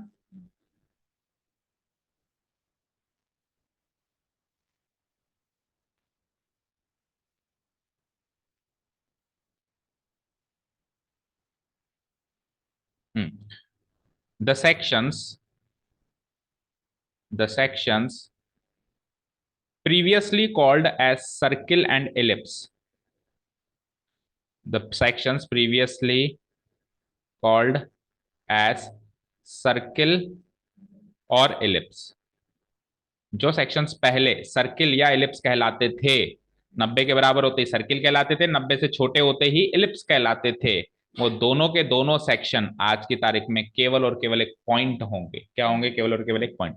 अभी अपन ने इलिप्स का ज्यादा वर्चुअल देखा नहीं, सर्किल का ही देखा, पर लिख लो एक बार, फिर इलिप्स का भी दिखा देते हैं ना। और ellipse are now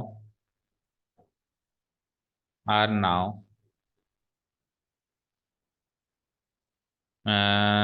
ellipse now results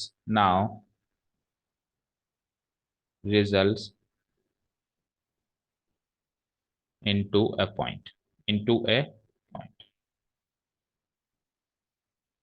ठीक है, डन। इनटू ए पॉइंट। अब एक बार ऊपर आओ, इलिप्स का भी देख लो, सर्किल का तो देख लिया आपने, बिल्कुल ऐसे 90 डिग्री पे काट दो ऐसे ना, तो आप उठाओगे तो आपको एक पॉइंट मिलेगा, ठीक है ना। अब आओ ऊपर।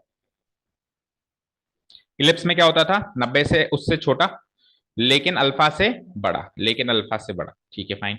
और देखो ये है, ये तो है 90 डिग्री एग्जैक्टली, और वर्टेक्स से काटना है। अब आपको वर्टेक्स से हिलना ही नहीं है ना, ये वर्टेक्स मार्क नहीं किया है हमने, इसमें मार्क भी करो अगर नहीं किया है तो। This is the vertex we.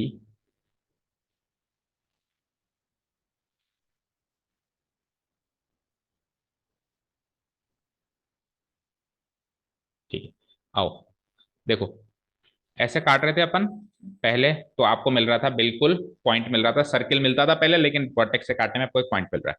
तो अब आप खुद सोचो, आपको 90 से छोटे डिग्री पे काटना है, तो 90 से छोटे डिग्री पे, ऐसे तो 90 डिग्री था, अब उससे कम क्या होगा, उससे कम तो ऐसे होगा, ऐसे काट दो चलो।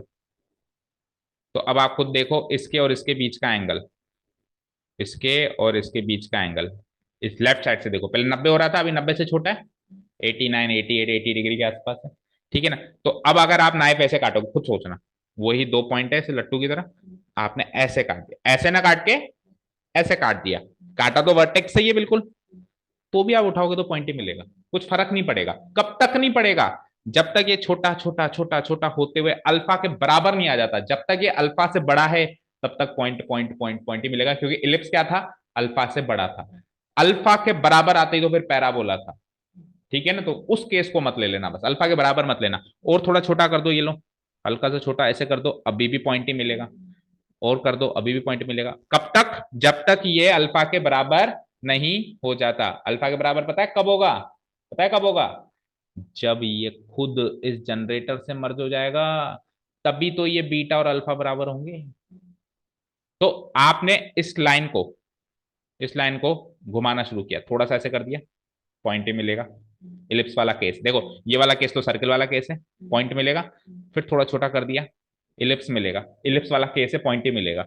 और कर दो, अभी भी इलिप्स वाला केस है, पॉइंट ही मिलेगा। और कर दो, अभी भी इलिप्स वाला केस है, पॉइंट ही मिलेगा।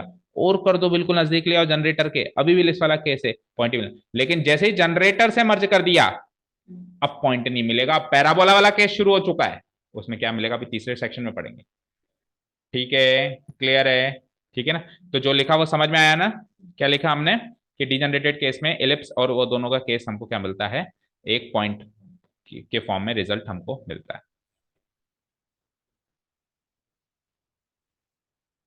बेटा यहाँ से 500 किलोमीटर भी चले जाओगे ना, तभी भी ये सारी चीजें कोई नहीं समझाने वाला, गारंटी है मेरी, इतना डिटेल में कोई जाने वाला ही नहीं है, ठीक है। तो आप बिल्कुल ध्यान से समझो, और कोई डाउट हो तो, क्योंकि इधर के बाद कोई नहीं समझाएगा, फिर इधर के बाद कोई समझाएगा तो कोई, आप बिल्कुल को पीएचडी वाले सेक्शन में घुस जाओगे तभी तभी कोई समझाएगा, नहीं तो कोई नहीं समझाएगा। अब तक तो एक्सरसाइज 1.1 हो जाती, 11.1 हो चुकी होती, हो ही गई होगी, आपने स्कूल में नोटिस किया होगा ना। चलो, तो अब केस टू ले लें। केस टू कौन सा केस है, देखो केस वन एंड टू तो मर्ज हो चुके थे, है ना, इलिप्स एंड सर्किल। तो केस टू वाला कौन सा केस है, नहीं, क्या नाम क्या था उसका, पैराबोला। एक्चुअली वहां वो तीसरा केस है, अभी वो दूसरा केस, क्योंकि पहला दूसरा केस मर्ज हो चुके हैं, राइट। सो केस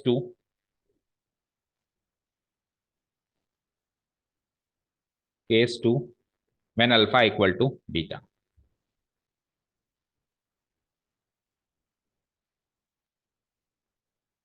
अब इसमें क्या मिलेगा हमको वो सोचना है, सेक्शन क्या मिलेगा आप बताओगे खुद, इमेजिन करके, विजुअलाइज करके। The section previously, the section पहले क्या मिलता था, पैराबोला ना। Case two when alpha equal to beta, the section previously called as parabola, previously called as parabola, parabola, now results, बताओ किस में रिजल्ट आएगा, क्या रिजल्ट होगा इसका, सोच के बताओ। बिल्कुल उसके बराबर हो गए तो now result into into a what. आ जाओ ऊपर आ जाओ, करो विजुलाइज। देखो आपने क्या करा, आपने नाइफ है ना बिल्कुल जनरेटर के सारे सारे लगाया है। ऐसे जनरेटर के सहारे सारे आपने नाइफ लगाया, बिल्कुल जनरेटर के सारे सारे, है ना। जनरेटर से थोड़ा सा हल्का सा करते तो पॉइंट ही मिल रहा था, लेकिन जनरेटर के बिल्कुल सहारे लगा दिया। तभी तो इसके और इसके बीच का एंगल ये अल्फा और ये बीटा बराबर है। भाई ये तो नाइफ है, नाइफ और एक्सिस के बीच का एंगल बीटा, और ये एक्सिस और जनरेटर के बीच का एंगल अल्फा, दोनों बराबर होगा अल्फा बीटा। तो दैट मीन्स, और वर्टेक्स से भी कट लगाना है। अभी वर्टेक्स से कट नहीं लगाना होता, यहां से लगाता तो बात अलग थी, पैरेलल पर लगाता। लेकिन वो पैरेलल लाइन ऐसे मानो मर्ज होते होते होते होते होते होते होते बिल्कुल जनरेटर पे लग गई, ठीक है ना। तो कट यहां से लगा। तो जब आप अब इस पोर्शन को, इस पोर्शन को हटाओगे तो आपको पता है क्या मिलेगा, एक स्ट्रेट लाइन, एक सीधी लाइन मिलेगी, कोई कर्व नहीं मिलेगा, कोई कर्व नहीं मिलेगा, समझ गए। अच्छा एक चीज और, अभी तक अपन ने बात नहीं करी, कॉनिक सेक्शन जितने भी है ना, जैसे सर्किल है जैसे इलिप्स हैं, ये सब कर्व्स हैं। क्या है ये, कर्व। क्लास 10th में अपन स्ट्रेट लाइंस पढ़ते थे, केवल सीधी लाइंस पढ़ते थे। अभी इससे पिछला चैप्टर जो था चैप्टर नंबर 10, उसमें भी अपन स्ट्रेट लाइंस पढ़ के आए। तो अब हमारा प्रमोशन हो गया, स्ट्रेट लाइन से अब अपन किस में शिफ्ट हो गए, कर्व्स में। 10th में थोड़े बहुत कर्व्स अपन ने सीखे थे, आपको याद हो तो चैप्टर नंबर 2 पॉलिनोमियल में, क्वाड्रेटिक पॉलिनोमियल जब अपन पढ़ते थे तो उनका कर्व टाइप में कुछ ज्योमेट्रिक रिप्रेजेंटेशन होता था, बट डिटेल में नहीं गए थे इतना, है ना। जीरोस निकालते थे, याद है ना, एक्स एक्सिस से जितनी बार टकराता है तो कर्व्स थे।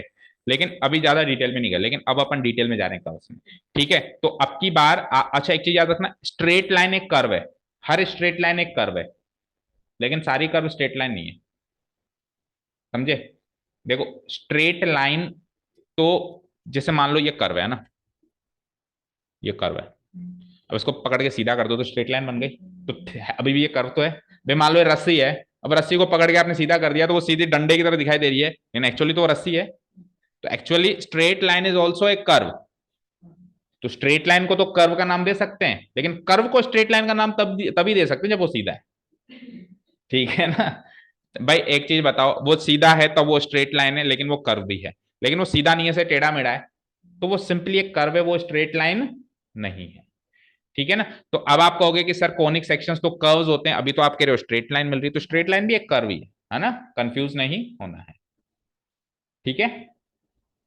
नहीं है समझ में मुझे एक चीज बताओ, अभी ये कर्व है, इसको यहां से पकड़ो, यहां से पकड़ो, पकड़ के सीधा करो, अब क्या बन गया, वो एक स्ट्रेट लाइन, लेकिन है तो वो कर्व, है तो वो अभी भी एक रस्सी ना, है तो वो भी मतलब उसका एक स्पेशल केस बन गया, उसको स्पेशल केस है, उसका नाम स्ट्रेट लाइन हो गया, बट एक्चुअली उसका पुराना नाम तो कर्व ही है ना, ठीक है, समझ गए। लेकिन सारे के सारे कर्व्स को स्ट्रेट लाइन नहीं बोल सकते, लेकिन सारे के सारे स्ट्रेट लाइंस को कर्व्स जरूर बोल सकते हैं, ठीक है, डन। ओके, सो समझ गए। यहां से जब मैं काटूंगा तो मुझे इस पोर्शन में, मैं आपको बताता हूँ कहां कहां से स्ट्रेट लाइन दिखेगी आपको। एक तो इस पोर्शन पे स्ट्रेट लाइन दिखेगी, इस दो टुकड़े हो गए हैं ना, एक टुकड़ा ये एक टुकड़ा ये, तो इस टुकड़े पे भी जो जहां पे कट लगा, ऐसे मान लो जहां से कट लगा उसे खून निकल गया, ऐसे मानो, है ना। तो अब वो जहां जहां वो खून लगा हुआ है वहां पे सीधी लाइन है, वहां पे सीधी लाइन है, और यहाँ से जहां से वो खून लगा हुआ है यहाँ से भी एक स्ट्रेट लाइन है, यहाँ पे भी एक स्ट्रेट लाइन है, और यहां से भी एक स्ट्रेट लाइन है, ठीक है। तो results into a straight line, और वो स्ट्रेट लाइन ऐसी स्ट्रेट लाइन होगी जो जनरेटर में कंटेन्ड होगी, जनरेटर से बिल्कुल समतुल्य होगी, भिड़ी हुई होगी, ठीक है ना। ऐसी कोई ऐसी वैसी स्ट्रेट लाइन नहीं होगी, वो हमेशा जनरेटर से मिली हुई एक स्ट्रेट लाइन होगी। तो क्या लिखेंगे अपन, results into a straight line contained in the generator, results into a straight line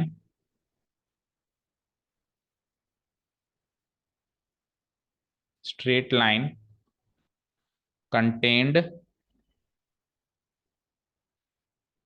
results into a straight line contained in generator M, contained in generator M, done. Okay चलो, अब case ये कौन सा था, सेकंड केस था या ना, degenerated case का सेकंड था, मैंने फर्स्ट ही लगा दिया गलती से। अब केस थर्ड, तो वहां पे जो फोर्थ होता था वो अभी थर्ड है ना।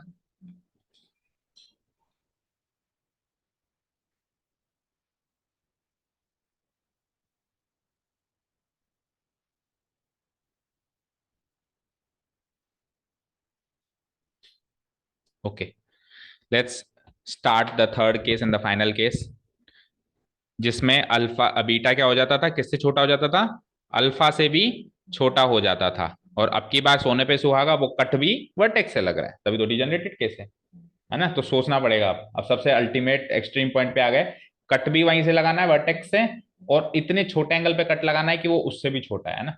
तो करते हैं इमेजिन केस 3।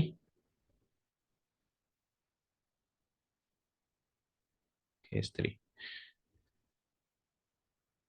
व्हेन, बोलो क्या कर लिखूंगा मैं, beta is less than equal to और greater than equal to 0 but less than equal to alpha. Done, 0 degree और लेस देन अल्फा, ये वाला केस है हमारा थर्ड। अब इसमें क्या रिजल्ट आएगा वो भी अपन इमेजिन करते हैं, पहले लिख लेते हैं एक बार। द सेक्शन, पहले सेक्शन का नाम क्या होता था बताओ, hyperbola. The section previously called as hyperbola. तो देखो कैसा क्वेश्चन आ सकता है एग्जाम में, आधे एक नंबर का, कि जो हाइपरबोला होता है उसका डिजनरेटेड केस क्या होता है। ठीक है ना, अभी अपन एक एक लाइन लिखी नहीं, लिखनी भी चाहिए। The degenerated case of circle is a point. The degenerated case of ellipse is also a point. The degenerated case of parabola is a straight line contained in generator. पूरी है ना, स्ट्रेट लाइन, ऐसी भी straight line नहीं, generator में contain हुई वाली straight line, ठीक है। और the degenerated case of hyperbola क्या होगा वो अभी अपन देखने वाले हैं। तो एक क्वेश्चन ऐसा ही बन सकता है ना, the section previously called as hyperbola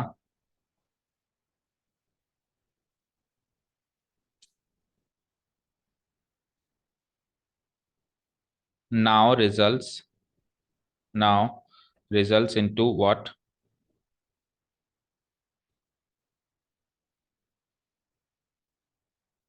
now results into, हाँ जी, बताओ किस में रिजल्ट आएगा इसका, किस चीज की तरफ बढ़ेगा ये, है ना। देखो इमेजिन करो, कट आपको लगाना है वर्टेक्स से, आ जाओ यहाँ पे, कट वर्टेक्स से पास होना चाहिए आपका नाइफ, है ना।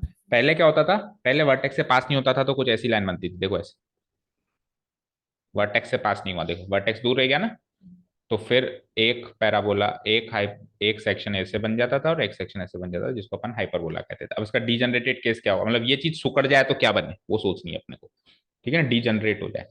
ठीक है, जनरेट का मतलब क्या होता है, बढ़ना। डीजनरेट का मतलब क्या होता है, समाप्ति की ओर, मतलब खत्म हो जाना, लुप्त हो जाना। ठीक है, जैसे सर्किल लुप्त हो गया पॉइंट बन गया, एलिप्स लुप्त हो गया पॉइंट बन गया, पैराबोला लुप्त हो गया तो एक स्ट्रेट लाइन बन गई। ठीक है ना, अब ये क्या बनेगा वो आपको सोचना है।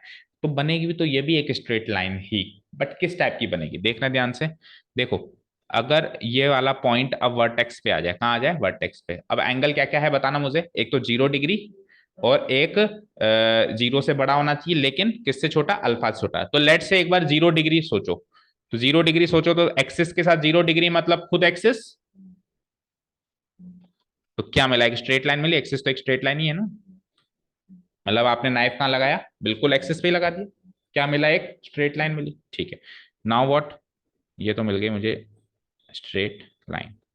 अब दूसरा केस भी तो सोचो, जरूर थोड़ा 0, 0 से बड़ा भी ले सकते हो, लेकिन बस अल्फा से छोटा लेना है, तो 0 से थोड़ा सा बड़ा ले रहा हूँ, देखो इतना सा, इतना सा बड़ा ले रहा हूँ, 10 डिग्री का ले रहा हूँ बस, है ना। तो नीचे भी ये 10 डिग्री पे ही आएगा कहीं ना कहीं। ठीक है, ये वाला एंगल जो है इसके बीच का छोटा सा एंगल है, अल्फा से भी छोटा है, इससे भी छोटा है, तो इसलिए दोनों नैप्स पे वो इंटरसेक्ट कर रहा है। तो अब जब मैंने इसको ऐसे काट दिया और फिर दो टुकड़े यहां से हटाए और यहां से हटाए, ठीक है ना, तो पता है क्या मिलेगा मुझे, ये और ये लाइन दिखाई देगी। अब ये बस विजुअलाइज करने की जरूरत है, एक तो एक्सिस दिखाई देगी आपको और एक ये वाली लाइन दिखाई देगी और कुछ दिखाई नहीं देगा। तो आपको एक पेयर ऑफ स्ट्रेट लाइंस मिलेंगी इंटरसेक्टिंग एट वर्टेक्स। उसमें केवल एक स्ट्रेट लाइन मिल रही थी जो जनरेटर में घुसी हुई थी, अभी जनरेटर तो दूर दूर तक कहीं से कहीं नहीं मिल रहा है। अब की बार क्या मिलेंगी आपको, एक पेयर ऑफ स्ट्रेट लाइंस जो कि वर्टेक्स पे एक दूसरे से इंटरसेक्टिंग लाइंस का मतलब क्या होता है, इंटरसेक्ट करने वाली लाइंस। तो पेयर ऑफ इंटरसेक्टिंग लाइंस मिलेंगी, intersecting each other at which point, vertex पे। तो कोई पूछे हाइपरबोला का डीजनरेटेड केस बताओ, pair of straight line, pair of intersecting straight lines intersecting each other at vertex. ठीक है, डन, लिखो results into a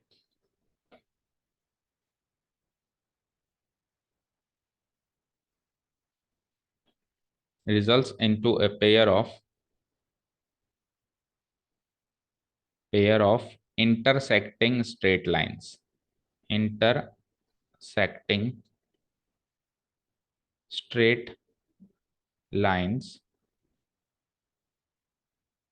intersecting each other at vertex. Intersecting each other at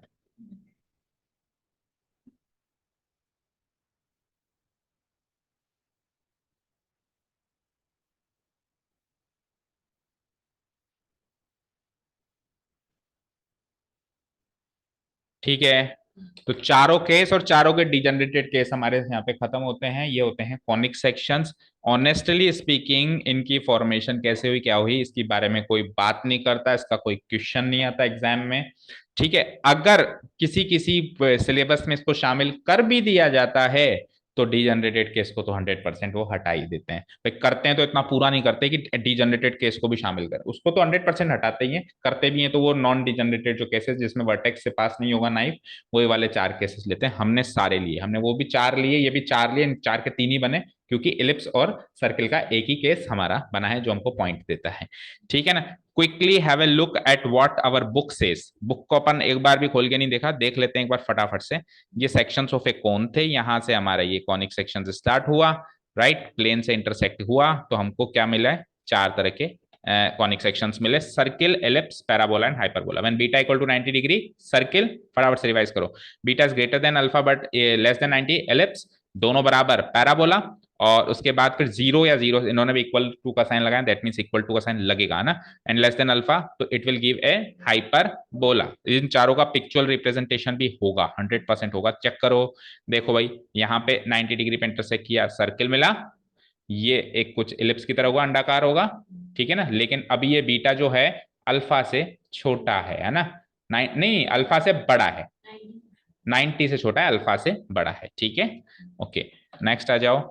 अब ये पैराबोला हो गया बराबर, देखो भाई ये लाइन और ये जनरेटर पैरेलल है, दोनों दोनों पैरेलल है, अल्फा इक्वल टू बीटा हो गया है ना। तो इसमें अपने को क्या मिल रहा है, ये पैराबोला मिल रहा है, ठीक है।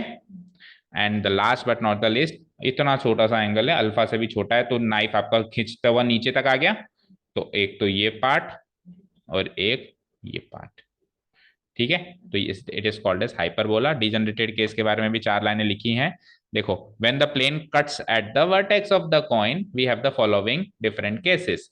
अब पहला केस मर्ज कर दिया, देखो हमने भी मर्ज किया था, इन्होंने भी कर दिया, section is a point, beta equal to alpha, the plane contains a generator of the cone and the section is a straight line, ठीक है। It is the degenerated case of parabola, बताया मैंने आपको ना। और उसके बाद जब 0 से बड़ा और इससे हो जाए तो pair of intersecting straight lines, it is degenerated case of hyperbola. So nothing different from book we have studied, है ना। ये है कि वो चीजें पढ़ी हैं जो कभी कोई पढ़ा, अब देखो इसमें भी देख लो, ये देख लो, इस पे बिल्कुल काट रहा है तो पॉइंट मिलेगा, ठीक है ना। बिल्कुल जनरेटर पे काट रहा है तो ये डार्क लाइन देख रहे हो, डार्क लाइन, ये वो स्ट्रेट लाइन मिलेगी आपको। पैराबोला का डिजनरेटेड केस हो गया ये, है ना, जिसमें आपको लाइन जनरेटर में कंटेंट मिलेगी, जनरेटर होता था ये, है ना, जो घूमता था ऐसे, ठीक है ना, ये मिलेगी। और जब हाइपरबोला वाला केस लेंगे तो देखो, एक बार तो ये वाला केस ले लो, ये 0 डिग्री और ये 0 से थोड़ा सा बड़ा लेकिन इससे छोटा, तो ये पेयर ऑफ स्ट्रेट लाइन जो डार्क दिख रही है, ये पेयर ऑफ स्ट्रेट लाइंस है ना। और ये क्या दिखा रहा है अपने को, एक मिनट को देखने दो। देखो एक्चुअली जो हाइपरबोला ऐसे मिलता था, देखो इधर देखो, एक्चुअली जो हाइपरबोला ऐसे मिलता था, ऐसे मिलता था ना हाइपरबोला, ये मर्ज होके बिल्कुल चिपक जाएगा एक दूसरे से, चिपक जाएगा तो कुछ ऐसे होगा, और चिपकने के बाद स्ट्रेट हो जाएगा, ऐसे वी बन जाएगा, यू का वी बन जाएगा, यू ऐसे होता है, वी ऐसे होता है, तो ये वी बन जाएगा, ऐसे वी, ऐसे वी, तो पेयर ऑफ स्ट्रेट लाइंस, ठीक है ना। अलग अलग अलग अलग कर दो तो वापस वो कर्व बन गया ऐसे, ठीक है, डन। ओके, इसमें बीटा इक्वल टू 0 है, उसमें 0 से बड़ा है, ठीक है ना। ओके, उसके बाद फिर पहला सेक्शन चालू हो जाता है। तो मेरे हिसाब से आप में अब श्रद्धा बची नहीं है आगे करने की, और मुझ में भी नहीं बची ऑनेस्टली स्पीकिंग। तो अब सर्किल का इंट्रोडक्शन तो कल ही करेंगे, that means chapter introduction have been covered. Now exercise introduction की बात होती है, बहुत कम ऐसा होता है, हम करीब करीब एक्सरसाइज इंट्रोडक्शन साथ में कर लेते हैं, बट अभी चैप्टर इंट्रोडक्शन हुआ है only.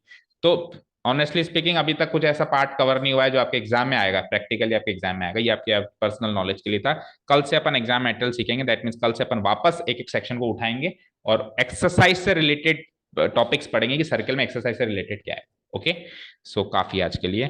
Thank you so much for listening to us. Have a nice day, keep learning and